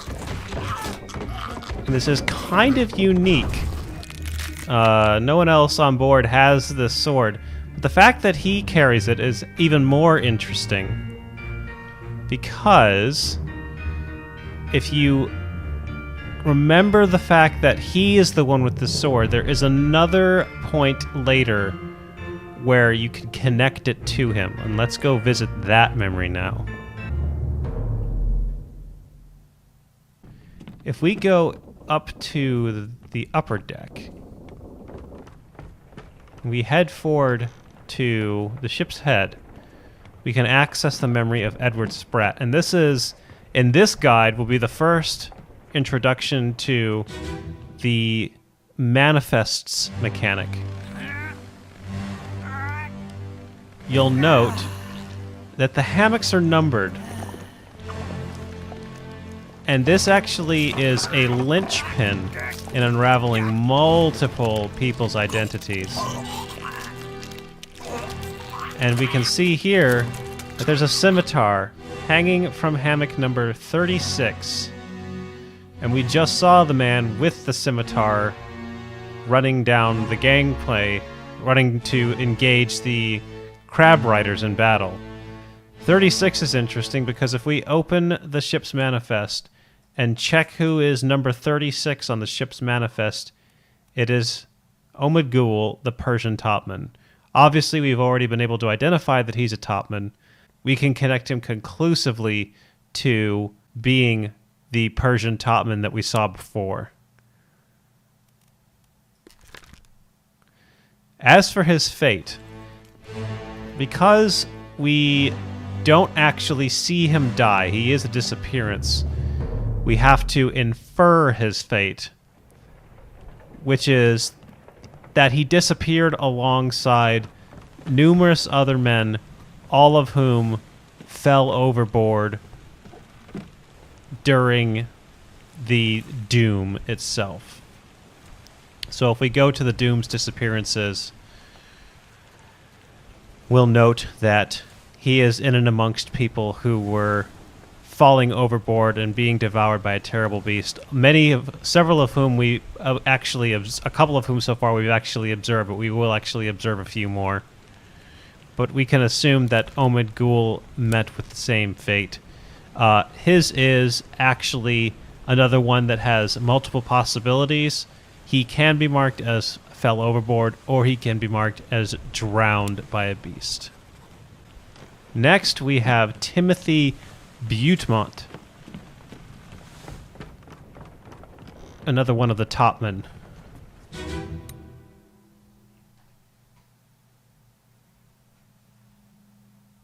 On your toes. Go back there! You're here. Captain! Slack the lifts and lower the boats! The whole crew will be on us! Give it up! So, from this scene, we don't know a whole lot. We do know that he was shot with a gun, so that much is fairly straightforward. We don't know a whole lot about him. If you have an ear for accents, you'll notice that he had a Scottish accent, which you could infer since he is the only Scotsman on board that could be said to be wearing a non-officer's uniform. He's obviously wearing a not wearing an officer's uniform, but if you look at the list of people, there is only one Scotsman you would expect to see outside of a uniform. The Scottish people being William and Abigail Hoscut and Duncan McKay, the purser, who is not an officer at all. And there is only one other Scotsman. So if you listen to the accents, you could rule him down to being the Scotsman. But also take note of this tattoo on his arm. He does have a tattoo of a lady on his arm. There is one other place that he may be identified. So far we know that he's Scottish, and that is down here during a bitter cold. This one.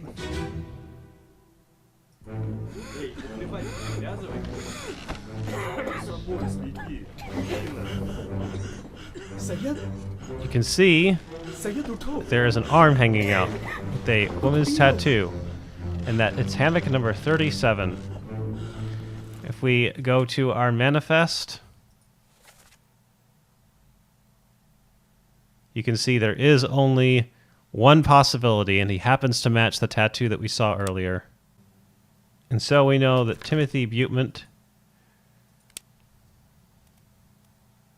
was shot with a gun by Edward Nichols. Next is Huang Li, who is this poor fellow here.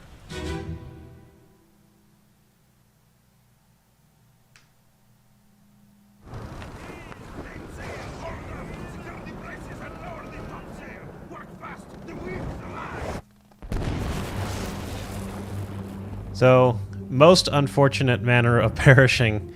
There isn't anything to go from here other than you can assume that he is a topman, and that if you look at his entry, he does appear to be Chinese. I think most people will be able to make that logical leap just by looking at the structure of his face and his appearance in the book. There is no good way of telling the four Chinamen apart, except for one thing.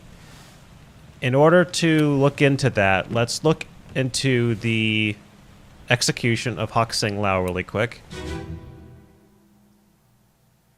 Hok-Seng Lau, you have been found guilty by self-confession of the murder of Nunzio Pasqua. So you can see these two men are sitting here.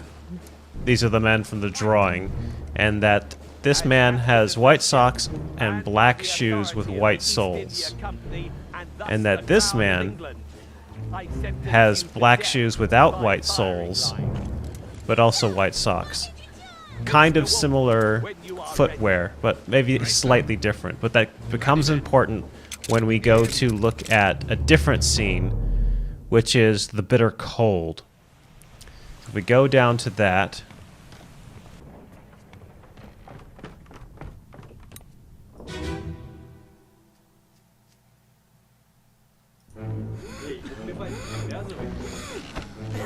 so let's look here. We have a bunch of numbers on these racks, but we have one man specifically who appears to have white soles on black shoes with white socks. And here's the man with black shoes without white soles and white socks. And you can see that this man here has striped socks, so they are slightly different from one another.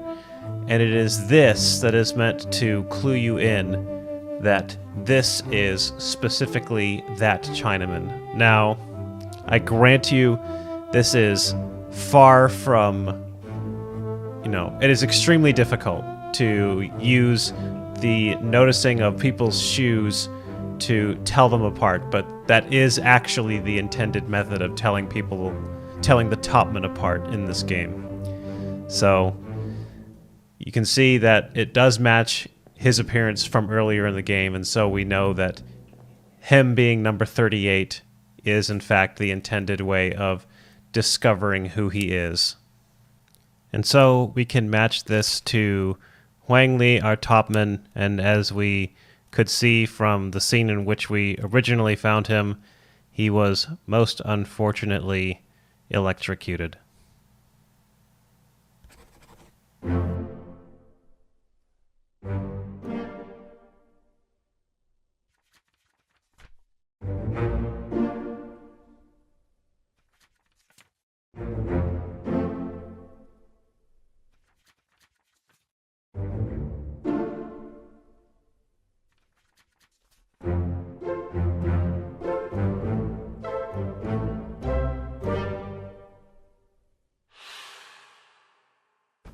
All right. Next up is Jie Zhang, another one of our topmen.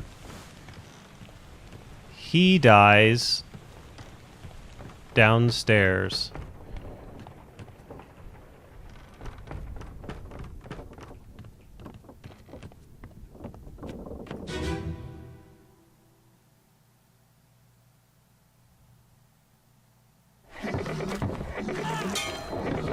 We're no use!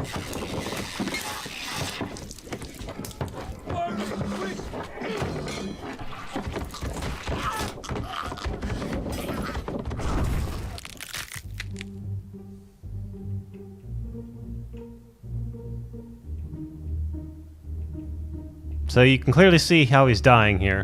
And if you're paying attention, you'll note that his shoes are white with black soles and he's wearing striped socks. So in order to capitalize on that, let's actually rewind a few and let's go for the death of his compatriot earlier in Soldiers of the Sea, and let's look at it from a different angle.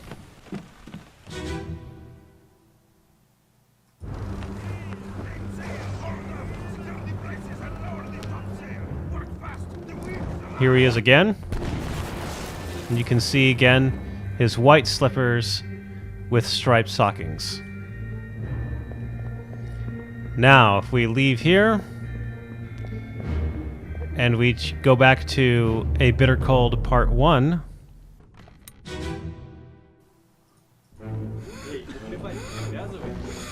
So you see here, the white slippers with the striped socks belongs to number 39. And if we go and we look at the manifest, we see that number 39 is indeed Jie Zhang. So we match him, just like his fellow compatriots, based upon his footwear. Now we saw that he was being decapitated by the crab. We can actually say a couple of different things here, like with the other fellow, the surgeon's mate. We can say that he was decapitated, that he was clawed, or that he was strangled by a beast. All of them are accepted. The next person on our list is Li Hong, the third of the 4 Chinese topmen. His death is part of the calling.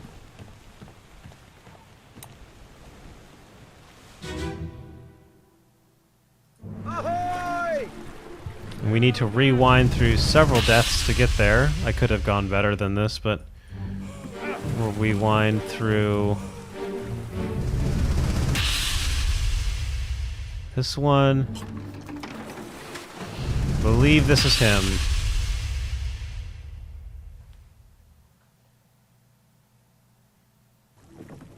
Keep course due east. You'll reach the Canaries in 3 days. You packed enough stores? Aye, sir. Checked and loaded them myself. Good. Stay quiet and alert.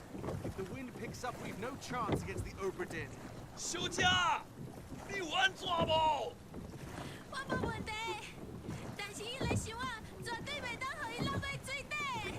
那是遐个怪物出现，你绝对卖起来。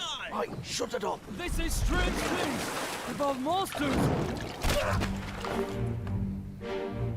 All right. So you can clearly call his death as the hands of a beast. But since he is a Chinese topman, and the appropriate method of identifying a Chinaman, of course, is by his footwear, so this really doesn't kind of show up very well, so I'm actually going to go to a different scene to show you this. But you can clearly see that his method of death is at the hands of a spear. We'll actually come back to this. There is a second one that we could do. But let's go check him out in a different scene and take a better look at his feet. Hok-Seng Lau, you have been found guilty by self-confession of the murder of Nunzio. Alright, here he is again. So, we can see that he's wearing black shoes and white socks. Now let's go and look in A Bitter Cold Part 1.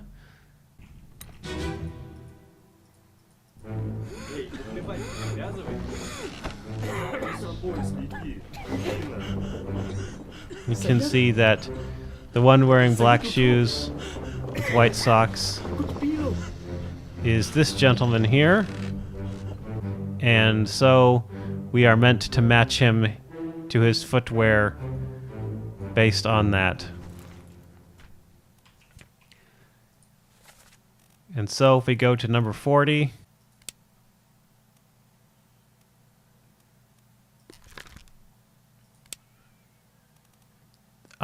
based on what we saw before, we know that he was speared. You can also say spiked. The next person on the list is Wei Lee. Now, Wei Lee doesn't have a death scene unlike the other 3 Chinese topmen. So, what we have to do in order to figure him out is to see him during a point in the progression of events that help us to identify who he would be. So let's go to the Doom Part 2, which is here at the head of the ship, or the ship's head. Now, during this scene, you can see that these two men are having a drink, and that he is sitting under number 41. Now, if you follow the events very carefully, you'll know that at this point, he is the only surviving topman. The other three are dead at this point in the story. Given the fact that he's here on the ship still, and he's under number 41, which happens to correspond to the number of the only remaining Chinese topmen on board, you can assume from that that he is the last one.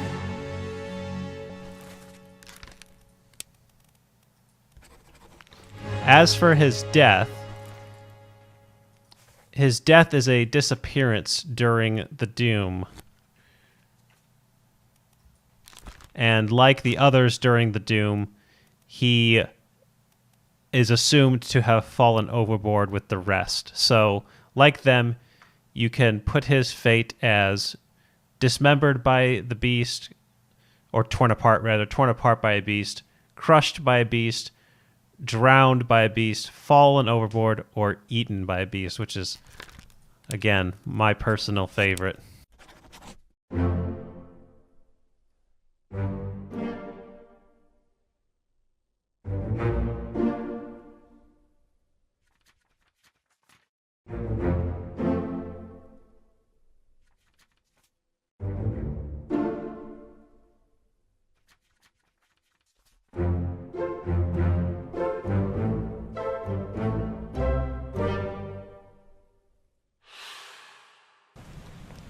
The next death is that of Nicholas Witterel.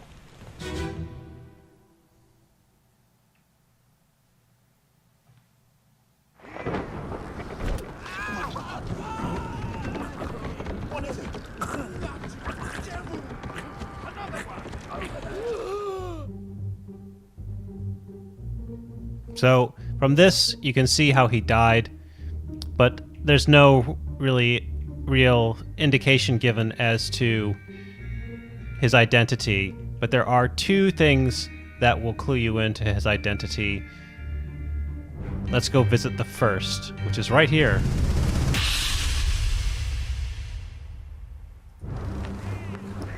This is the scene with all the topmen that we're familiar with.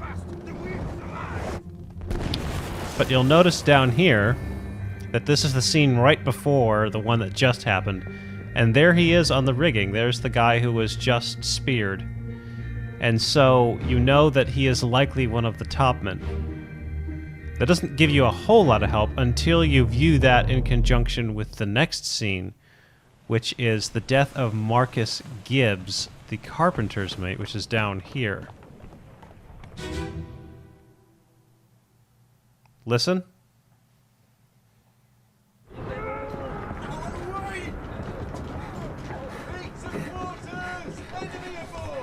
What's going on? Stay back! It's already done for Nick. Hey! Come on, boss! No, get there! Hey! Cat! So you heard him say it's already done for Nick. And now this is, of course, before the events that just happened. So here we are. These are the two people who are dead, and one of them is called Nick. And this man is telling him that it's already done for Nick. So if you put two and two together, you'll know that he is likely referring to the man who was speared, because the other person is not attributed to having been killed by the writers. And so you know he's a topman, and you know he's called Nick. There is only one Nicholas who is a topman. And like a couple of the other fates we've seen so far, you can mark his death down as being speared, which was what it looked like, or spiked. Both is accepted. Our next unfortunate soul is Maba.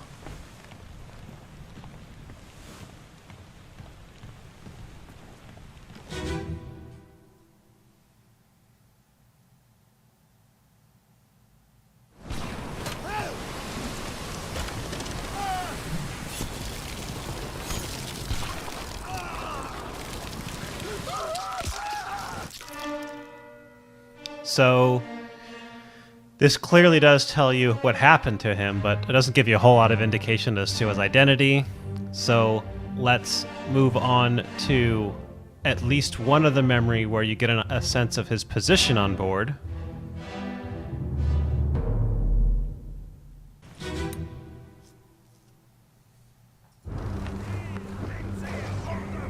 So you can see he's present here. And so it is from this that you are expected to know that he's a topman. Now from here, it is slightly more difficult to draw a conclusion about his identity, a concrete conclusion. But the way that the game presumes you would know is because of his extensive body tattoos. If you look at the list, the manifest, you'll note that up to now, we've had Persian, Scottish, China, English.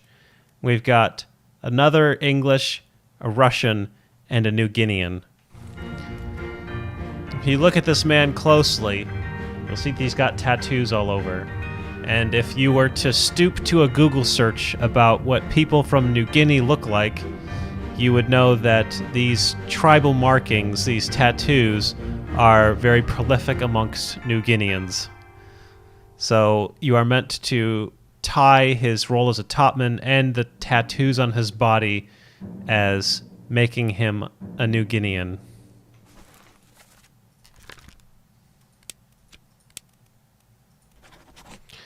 He is another one that can be stated one of two ways.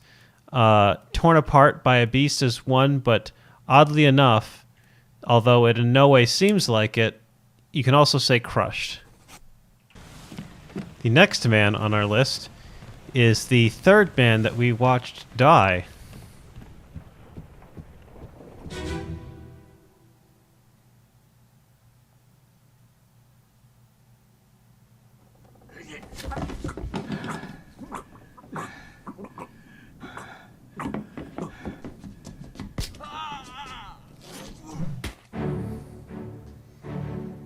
No indication here given of who he is, but we can certainly tell how he died. So let's back out and let's start to try and piece together who he is.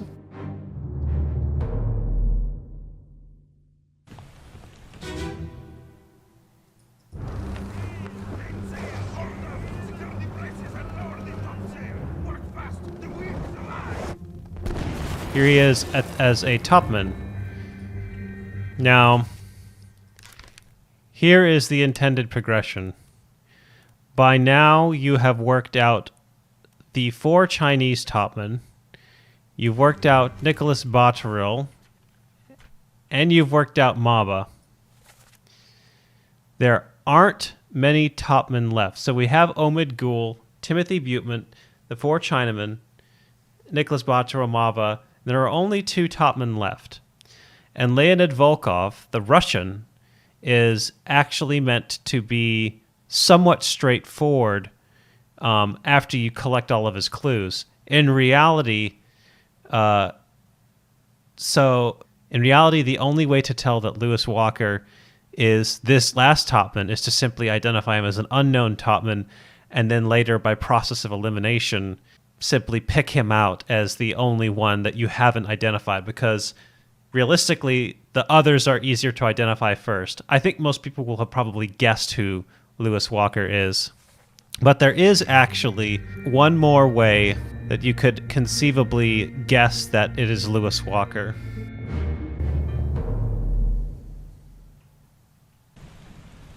If we go down here to the front of the ship, and this really is kind of pushing the bounds of what people might notice, you'll notice that hammock number 44 is still hanging. Now, if you pay attention, you'll note that Louis Walker dies here, the second to last person. There's only one hammock left hanging in the Obra Dinn because it hadn't been taken down yet because he was still alive. And if you try and work it out, you could assume that number 44, the last hammock standing, is one of the last men to die. And so it would stand to reason that this would be Louis Walker's hammock, because the captain obviously wouldn't sleep in a hammock and he was the last person to die. So as difficult as that line of reasoning is, it is a possibility. You saw the captain hitting him with a spear. You can say clubbed by the captain, but you can also say speared by the captain, which is a fun one.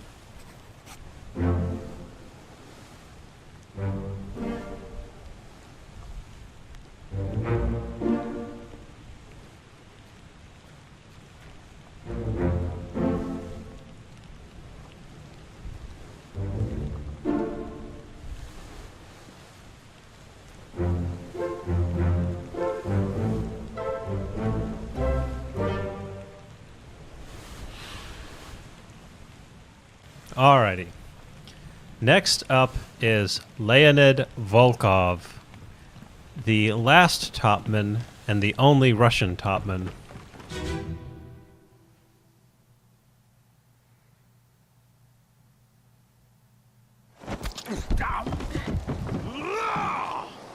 Let them go!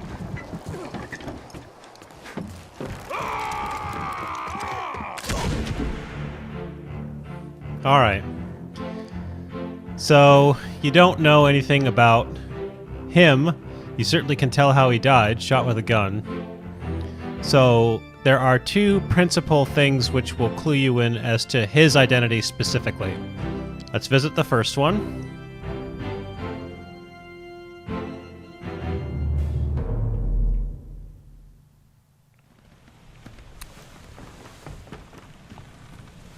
Because he is a topman, the first is the topman's scene.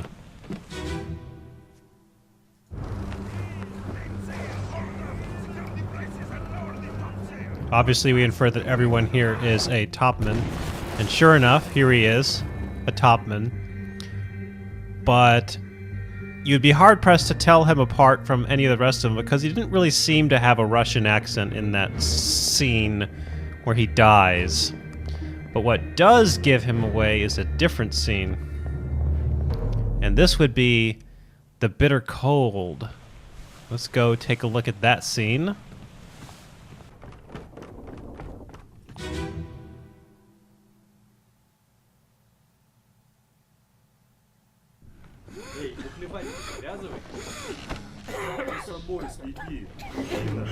You can hear that there are Russians complaining about cheating. And here we have a bunch of men sitting around a table gambling. Now, if we look at the the manifest, we see that there are exactly 3 Russians on board. There happen to be 3 men around this table. We just realized that they were speaking Russian. So you could identify these as all 3 Russians.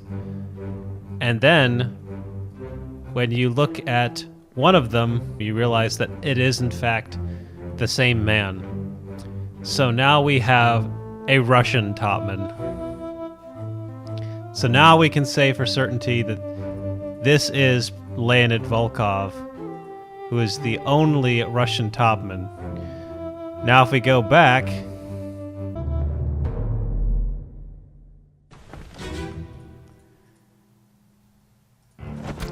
we know again from earlier that if you go to the fates of the two women on board, that one of the two killed him, and that the way that you identify her is by her wedding ring during Abigail's scene. So we know that he was shot not by Miss Jane Bird, but rather by Emily Jackson.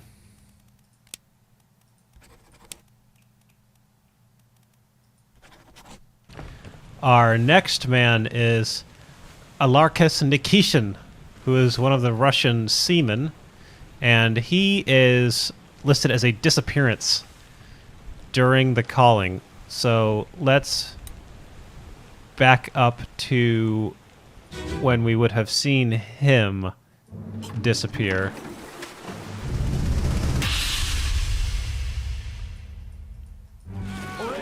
You're still breathing?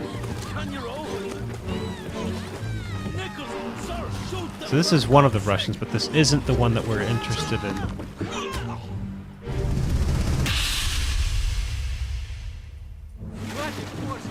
Keep rowing! This is the one that we're interested in. Where is it? There! Something there! This is our man. Give us a weapon! Now, Nikishin is one of the ones that's meant to be identified by elimination, because you can identify him as a Russian first, and then eliminate the others as not being him. So let's visit the scene that lets you identify him as Russian, which is the bitter cold.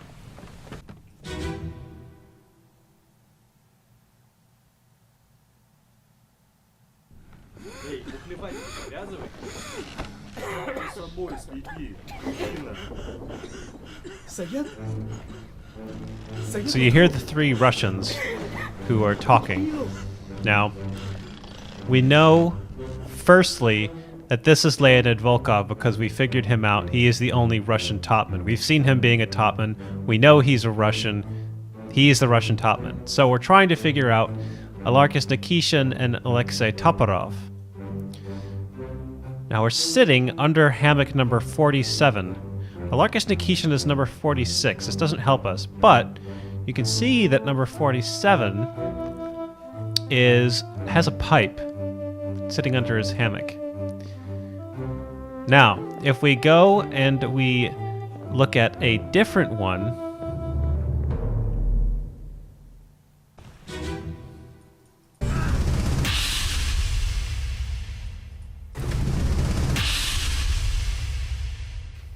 hey y'all, Flapjack during the edit here. I have to re-record this bit of the voiceover because Movie Studio 16 crashed for about the 8 billionth time and lost this footage.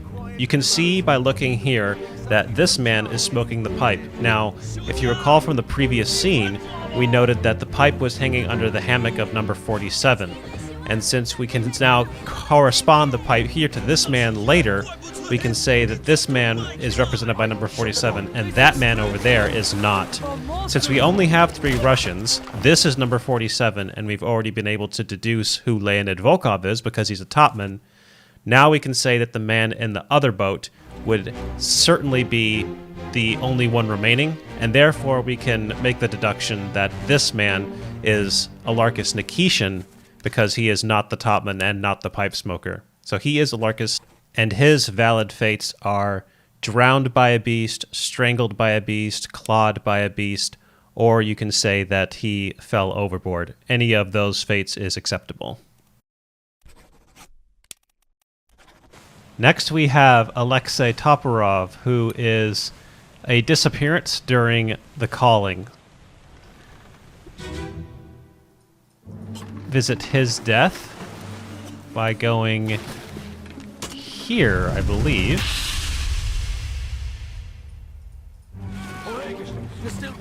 Or his disappearance, really. So you see him here. You can see that he's got a pouch, and he was smoking a pipe shortly before being grabbed and being pulled into the water. So we know that this is a man with a pipe. It doesn't really help us much. But what we can do, remembering which man he is on the manifest, of course, so that's him. Now, if we go to a different scene, we should be able to tie him up as one of the Russians.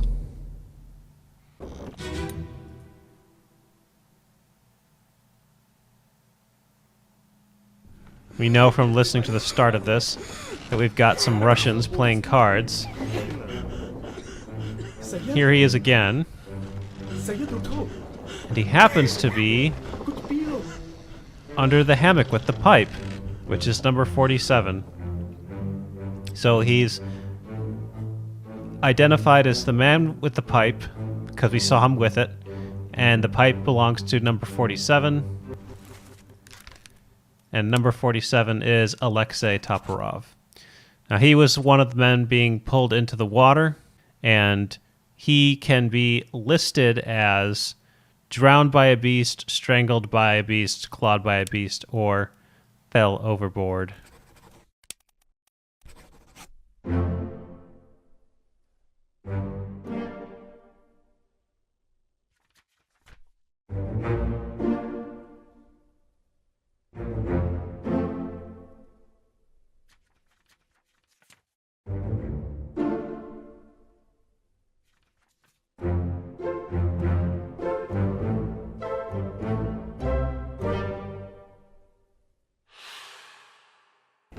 Next on the list, we have Nathan Peters. Nathan is listed as a disappearance, but we do have access to the last memory that, or close to the last memory that we could observe him in before his demise. Let me on. Over my dead body, you bloody Dane. Huh? How's that? There's no cause for trouble, boys. Get in the boat. Thought I'd forget. You killed my brother. What? That was an accident. The ropes. It wasn't his fault. I saw the whole thing. Nice. I shouldn't have waited so long. No, don't. All right, so we can see that this man says that this one is responsible for the death of his brother. Now, you can also see that he is a party of people getting onto this boat. Now, it's not able to tell who he's referring to. Unless you comb the manifest for two people of the same surname, you might not figure it out. It is possible if you're diligent and you look through the manifest and you discover which two they are, then you can easily identify that apart from the Hoscuts and the Witterels, there is only one other matched surname on board, and that's the Peters brothers. So from that, you can say he's one of the Peters brothers. But there is another way to identify him as being Nathan and not Samuel without guessing. So remember that he's part of this group of three on this boat when we have to figure out how he died. But realize that by then, his brother is already dead.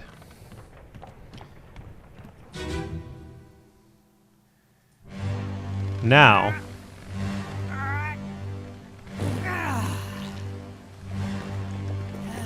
you see that we have hammocks again.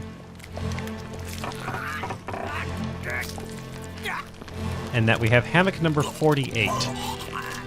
Now, this is another long shot of logic, but one of the brothers is dead and one of the brothers is alive. And 48 happens to correspond to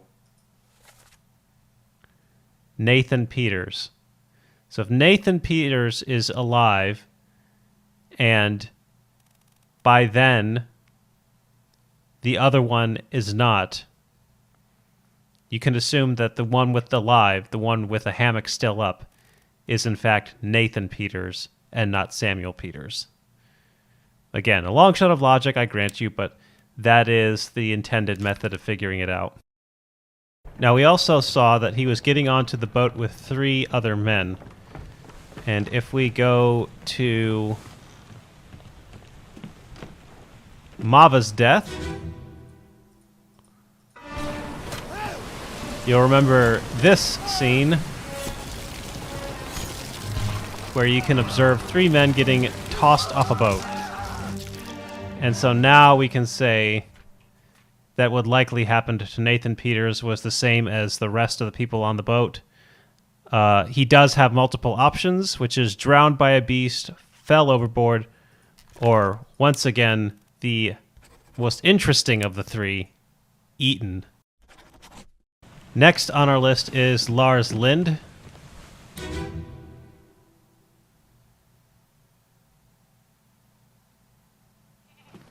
Let me on. Over my dead body, you bloody Dane. Huh? How's that? There's no cause for trouble, boys. Get in the boat. Thought I'd forget. You killed my brother. What? That was an accident. The ropes. It wasn't his fault. I saw the whole thing. Lies. I shouldn't have waited so long. No, don't. So you can see how he dies, and because this man refers to him as a Dane, it is actually extremely straightforward to identify who he is, because if you look at the ship's manifest and look down the people's place of origin, there is exactly one person from Denmark who is on board, and it is Lars Lind. So you can say with relative certainty that Lars Lind was absolutely... There is no other possibility because there is only one man from Denmark on. So this is Lars Lind, and he is being clubbed. And you have to identify him first. It is worth actually going to visit the scene which Nathan is talking about, his brother's death, which is down in the cargo hold, just to see, because he is visible there, and you can see that Lars very much dies a needless death. I would definitely vote in favor of acquitting poor Lars, because here he is, and you can see that he really had nothing to do with the accident which befell his brother. So, justice for Lars, I say. But he was indeed clubbed by Nathan Peters. Next up is John Naples, who dies here.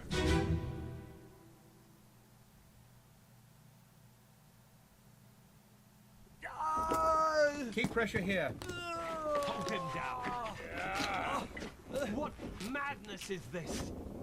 20 years my steward had never a doubt on your sanity. Explain yourself. Those ungodly beasts carry a curse! Throw them back or doom us all! Tie him up and put him in the lazarette with those things. He may yet find his senses. Come on. All's fine, John. Been in worse spots, I think. Where's the rest of his leg? Alright, so you're able to identify basically all components of this fate right here. The surgeon refers to him as John, and if you look at the ship's manifest, there are only 2 Johns on board. That'd be John Davies and John Naples. And he's obviously not John Davies because John Davies is a mate and that he is not dressed as a mate. His attacker is also easily identified because he's being hauled away right here. And the captain identifies him right there on the spot. So this is actually one of the easier ones to get. So you can say this is John Naples and that he was killed with a sword by the captain's steward.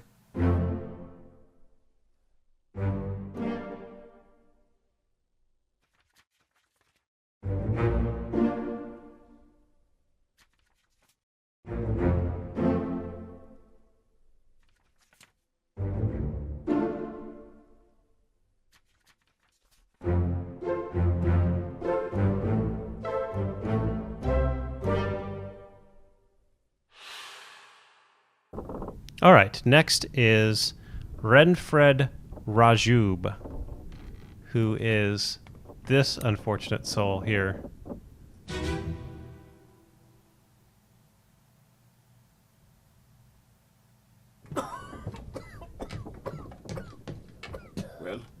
Same as the other fellow. Some lung disease, not consumption. Made worse by the cold. Will it spread? If so, we'd all have it. They must have picked it up at the Alaska house.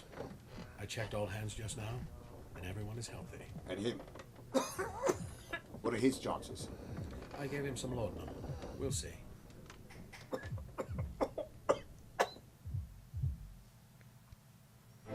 Okay, you can't really tell who he is from the scene, but you can tell that he's dying of an illness of some sort.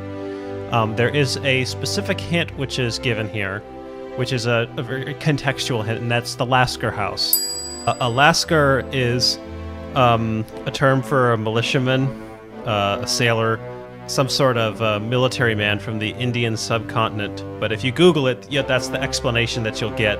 So you can guess that he's Indian, but this is by no means the easiest way to identify him. The easiest way to identify him is to go to the next body.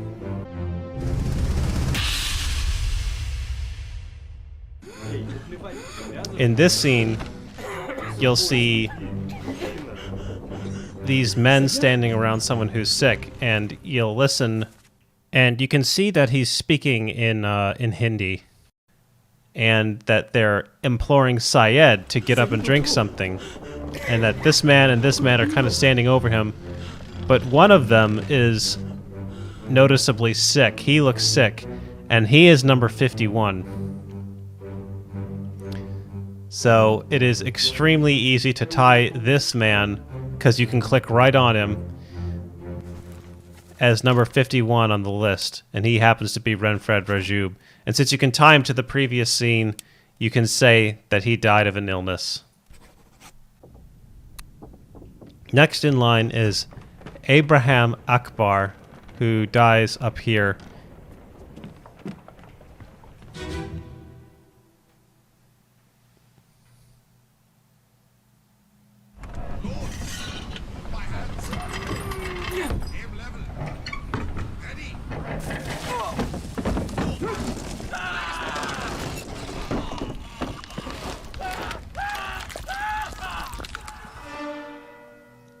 It's somewhat clear what happened here as far as his death is concerned. He's being crushed by the Kraken against the cannon.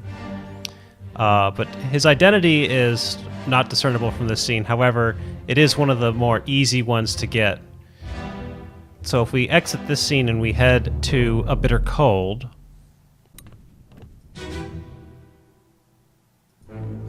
you can see that there are Indian men, 4 Indian men in this scene who are all congregated together. Now you know they're the 4 Indian men because they're bunks number 54, 51, 53, and you would assume that this is number 52, but it is an X. However, because you can tie him to this scene with these other 2 Indian men, this one is very easy to identify.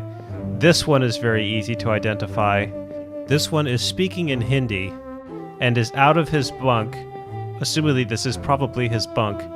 And this is the last one. So it's not too hard to conclude that this is the last Indian man, especially considering that as you look at the sketch, all 4 of them are together. So it's not too much of a stretch to make this conclusion. So if you conclude that this is number 52, as it's the only number not here, you can therefore conclude that it's Abraham Akbar. Now, you saw from the scene that he was being crushed against the cannon by the beast, and you can say both things. You can say crushed by a beast or a cannon, and both work. Next is William Wasim. Wasim.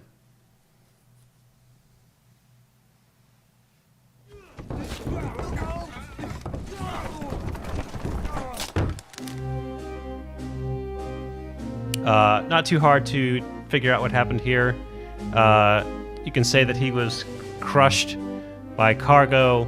Because the cargo happens to be a mermaid, you can say that he was crushed by a beast. You can also say that he fell down the stairs. But we're getting ahead of ourselves. It's not easy to tell who he is unless you tie him back to a previous scene. So we know that this is him. If we go back to A Bitter Cold,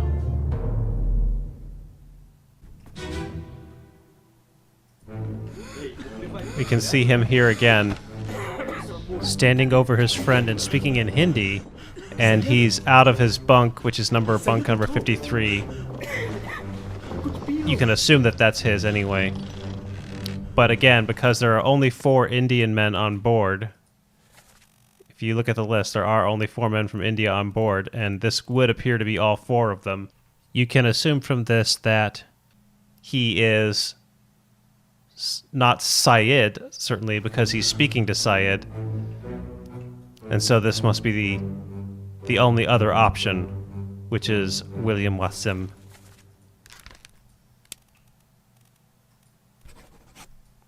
Oh, you can say that, again, you can say that he was crushed by a beast, crushed by cargo, or that he fell down the stairs.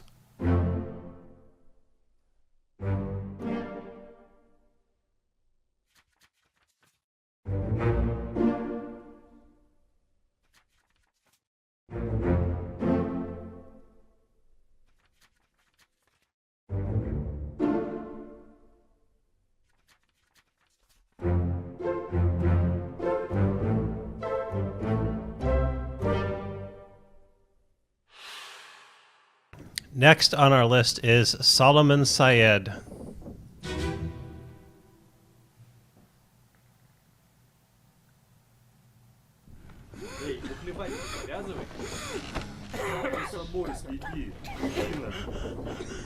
Syed? Syed उठो कुछ P low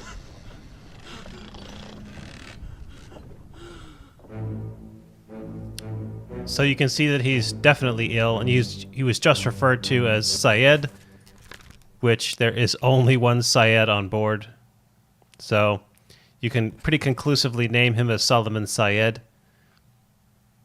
It is clear from this that he is suffering from some sort of illness, but if you wanted to be absolutely sure, you could travel forward to his friend's death, Renfred Rajub, which is right adjacent to his.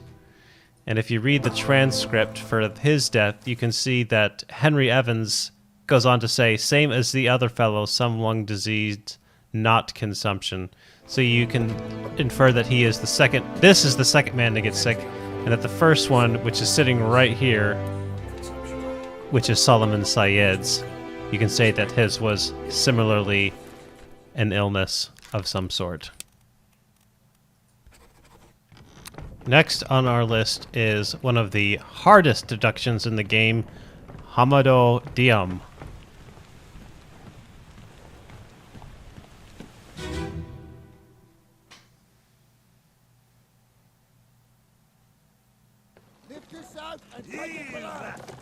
What the hell is going on? What do you know about these things? About the chest and your dead friends? 这是什么？未来全部讲出来，拢是恁害啦！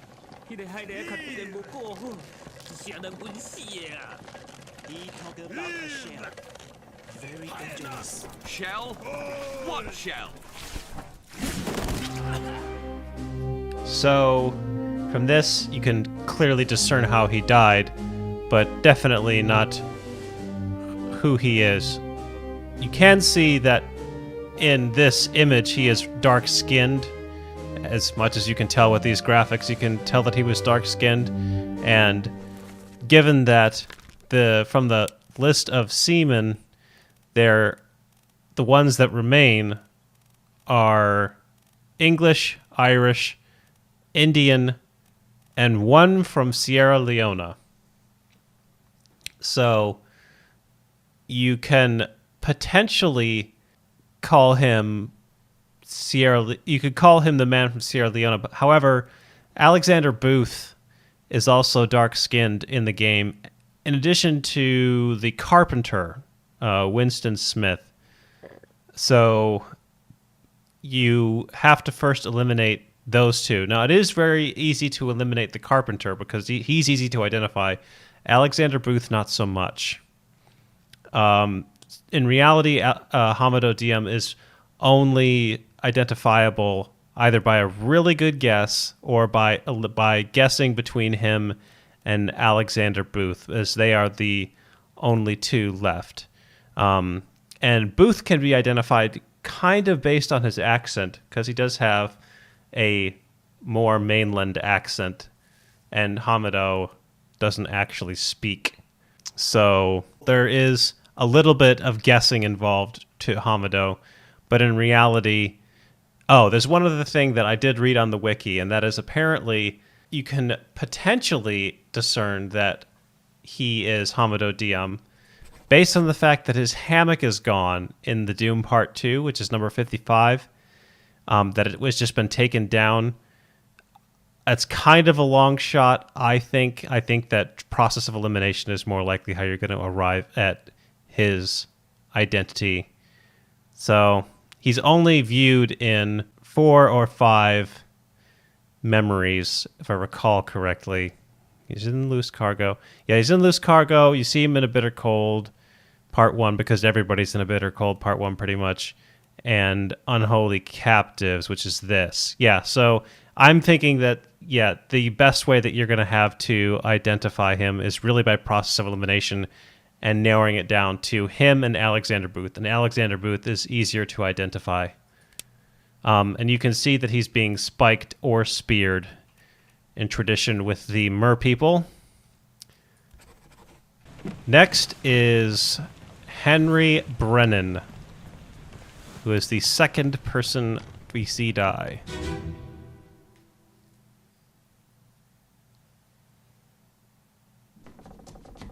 Where are they? Must be in here someplace. They're at the bottom of the sea. That's a lie.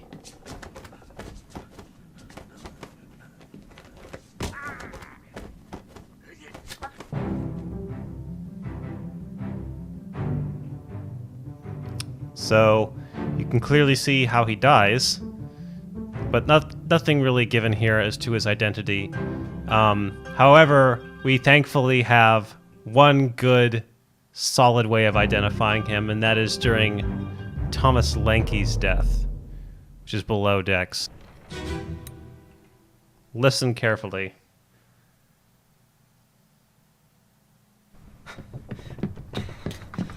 Oh no! You're cut! Don't leave me. Bear up, son. I'll stay with you. Tell Pete's mother I tried my best. Aye. To pull him back, to save him. You tell her yourself. Brennan! Bring the surgeon's kit! So you hear him call for Brennan. There is one man who obviously heard his name being called because he's cupping his ear, which lets you identify that this is in fact the man, Henry Brennan. And you can see from his death scene that he was knifed by the captain.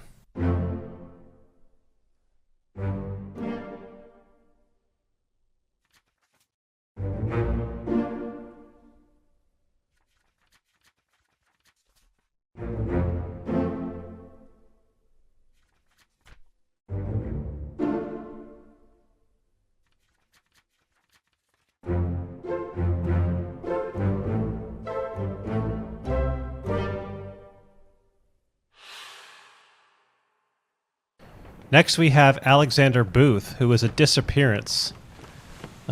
We don't have a death scene for him, but we do have a moment where we see him last, and we hear him speak.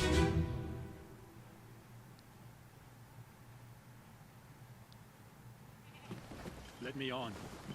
Over my dead body, you bloody Dane. Huh? How's that? There's no cause for trouble, boys. Get in the boat.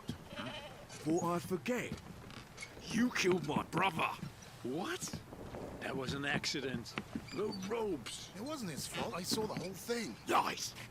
I shouldn't have waited so long. No, don't. All right, so this is Alexander Booth, and you can hear him speak, and he speaks with a relatively regular accent for this particular crew. So you can guess that he's English, Irish, nothing too exotic from mainland England. So that's your first main clue.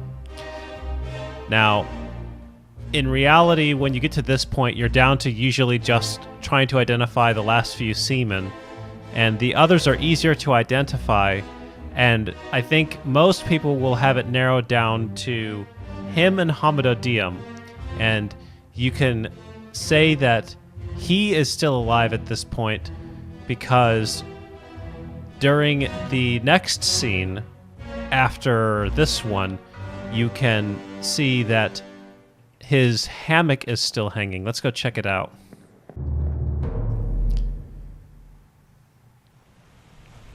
So we look at the Doom Part 2, which is Edward Spratt down here.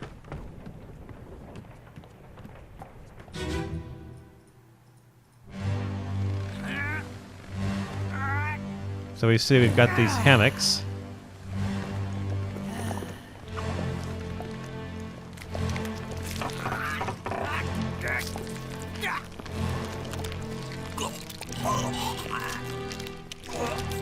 Here he is, number 57. So you can see that his hammock is still hanging below decks. Now, if you've narrowed it down to just Omid Dinn and Alexander Booth, you'll have realized, hopefully at this point, that they take down these things when people are no longer alive. So the fact that number 57 is still hanging would indicate that number 57 is still alive, and we know that Omid Dinn, the only other possible guy, already died. He died back in Unholy Captives. So since we say that he's already dead, that because we've been able to identify the last ones, even though we haven't because of this video's structure, you're likely to have identified these three already. And since this is the last two, you're probably between Dinn and Booth, you can identify him as still being alive at this particular moment and can say that this is Alexander Booth. Now, he is on board the Boat of Three, which we recall from having gone to see Abigail in... or not Abigail, Maba rather, looking at Maba's death scene. You recall that there are 3 people in the boat and 3 people in the air. So we can say with relative certainty that poor Alexander Booth met a similar fate. Again, the options are drowned by a beast, fell overboard, or eaten. The next death is Patrick O'Hagan, and O'Hagan is part of the calling, so we need to rewind through some deaths to get to him.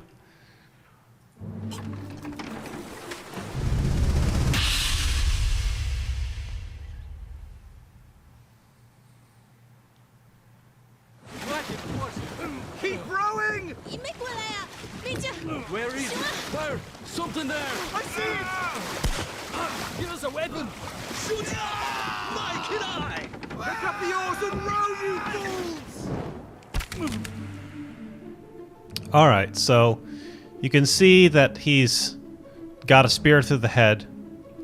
That there's not anything to indicate what his name is. He didn't obviously speak, and O'Hagan is Irish, so we don't really have anything to go on. But if we go to a different death in this sequence, principally that of Samuel Galligan, we'll get a different clue.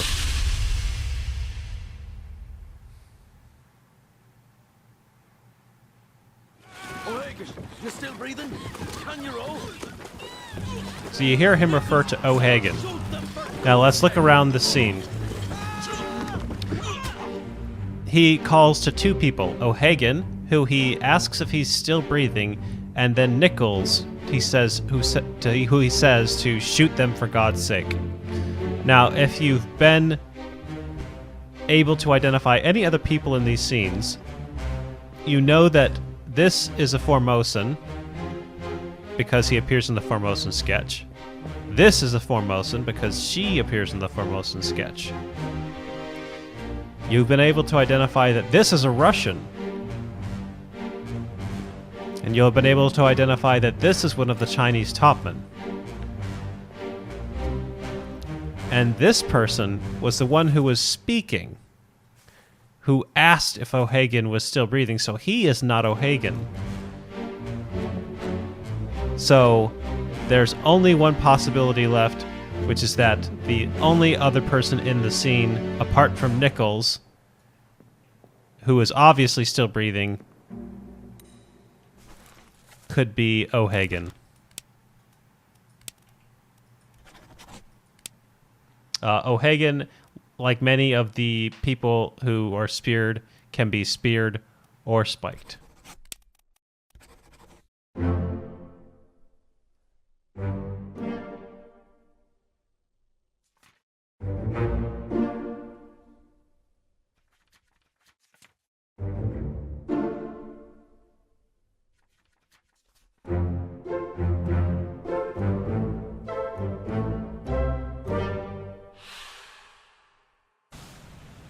Next is George Shirley. George Shirley dies here.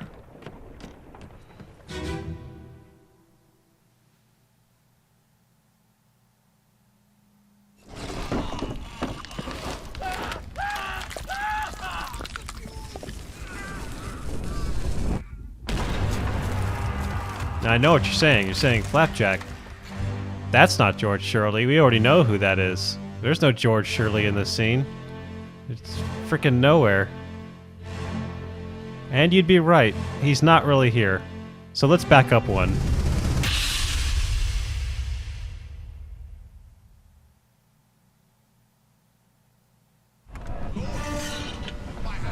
There he is.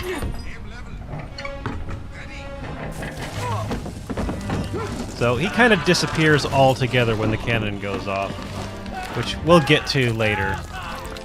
So there is... George Shirley is one of the tough ones, gotta be said. So he is an Englishman, obviously, and he is a seaman, and the seamen do tend to congregate together. So by association, let's go up to the top deck during Soldiers of the Sea, and you can see that he is part of this group of seamen who are on deck. So we've got 1, 2, 3, 4, 5 seamen. So you can identify him, and of course the bosun's mate and 2 unfortunate topmen, but he is on deck with all the seamen. So you can basically say, okay, he's one of the deckhand. He's one of the hands of the ship. The other thing that you can say is that using a trick from before, if you look at his shoes very carefully, and then evacuate from this memory to go and look at all of the Chinaman's shoes in the bitter cold,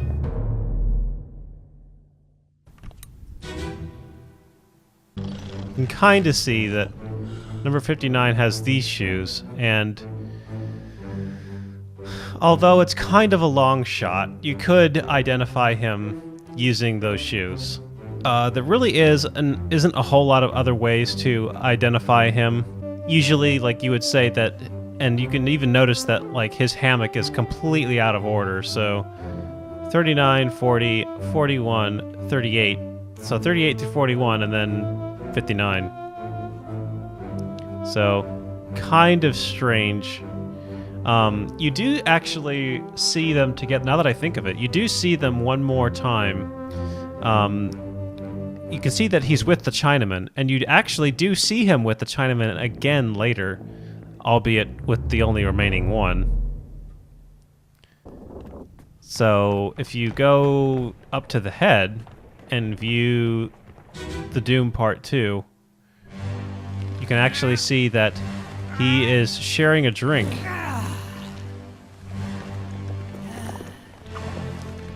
And although his hammock isn't up yet and you can't see the number, he is kind of with the other Chinaman again. So he is one of the more difficult ones to get. The intended method of association is that he is with the other seamen, so he is one of them, and that could technically identify him by his shoes and also by his proximity to the Chinaman who he births with earlier in the game. You can see him birthing with earlier in the game. And finally, we come to the matter of if you manage to follow all that, which I'm afraid I might not have explained terribly well, but that's the general gist of how you're supposed to identify him. But now we come to the fun matter of his death, which is actually the death with the most possibilities. So we're going to say that this is George Shirley, but he has a whopping 6 possibilities for what happens to him. Since he's not in this scene, you kind of assume one of two things. Either he got flung out the side of the ship, or he got completely pulverized by the cannon. I actually made the latter assumption, that he was just basically like vaporized.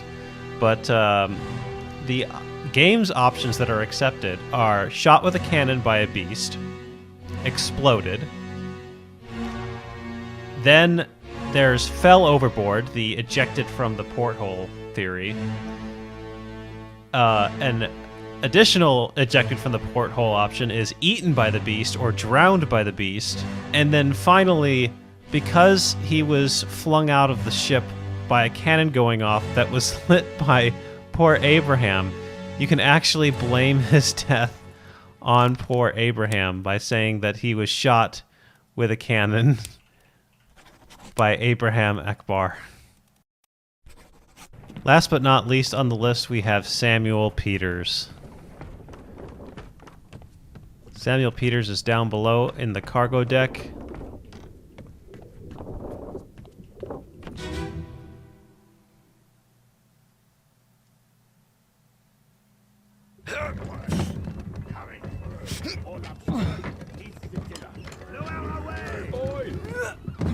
Wait! No!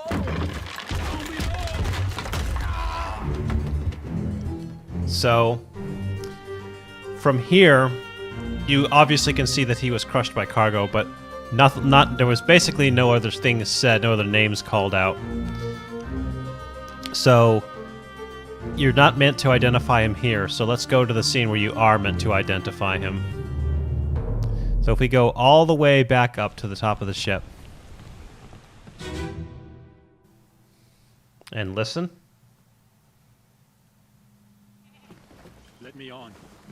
Over my dead body, you bloody Dane. Huh? How's that? There's no cause for trouble, boys. Get in the boat. Thought I'd forget. You killed my brother. What? That was an accident. The ropes. It wasn't his fault. I saw the whole thing. Nice. I shouldn't have waited so long. No, don't. So, you can see that he's made the distinction that this man is responsible for the death of his brother. Now, when you view this scene, you're supposed to connect it to the events from Loose Cargo, but you're not necessarily able to tell which Peters is which. If you read through the manifest, you might obviously conclude there are 2 Peters on board. The only other people with matched surnames are the Witterels and the Hoscuts, and so you might say, okay, since they're both tied to a woman and they said brother, that it must be the Peters. And it is basically because of Nathan Peters' hammock still being up that we can conclude that it is actually Samuel Peters is the one who's passed away. So if we go back to the previous memory from this,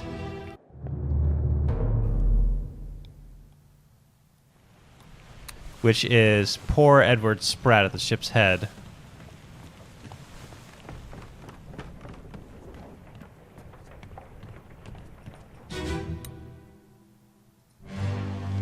And we go back here.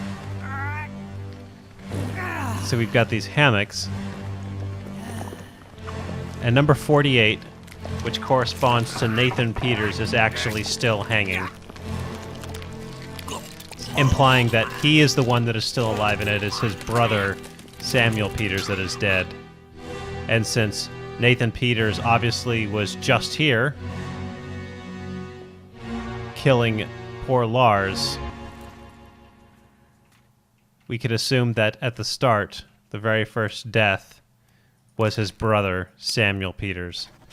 And the only accepted option for his death is that he was crushed by cargo.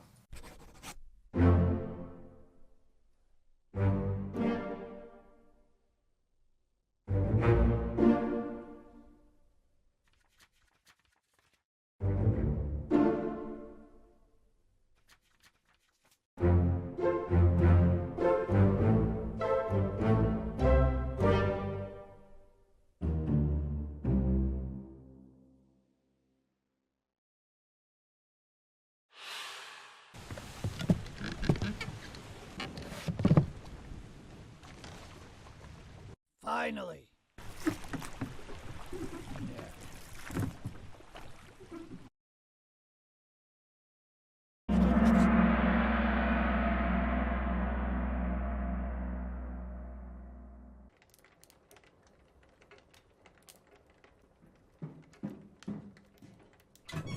Can you believe it? A package at this hour.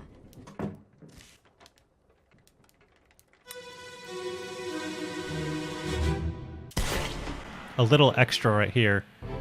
You can also see that by this you're meant to realize that Henry Evans knows full well the power of the pocket watch and is setting this up so that he may later discern the true meaning of the events.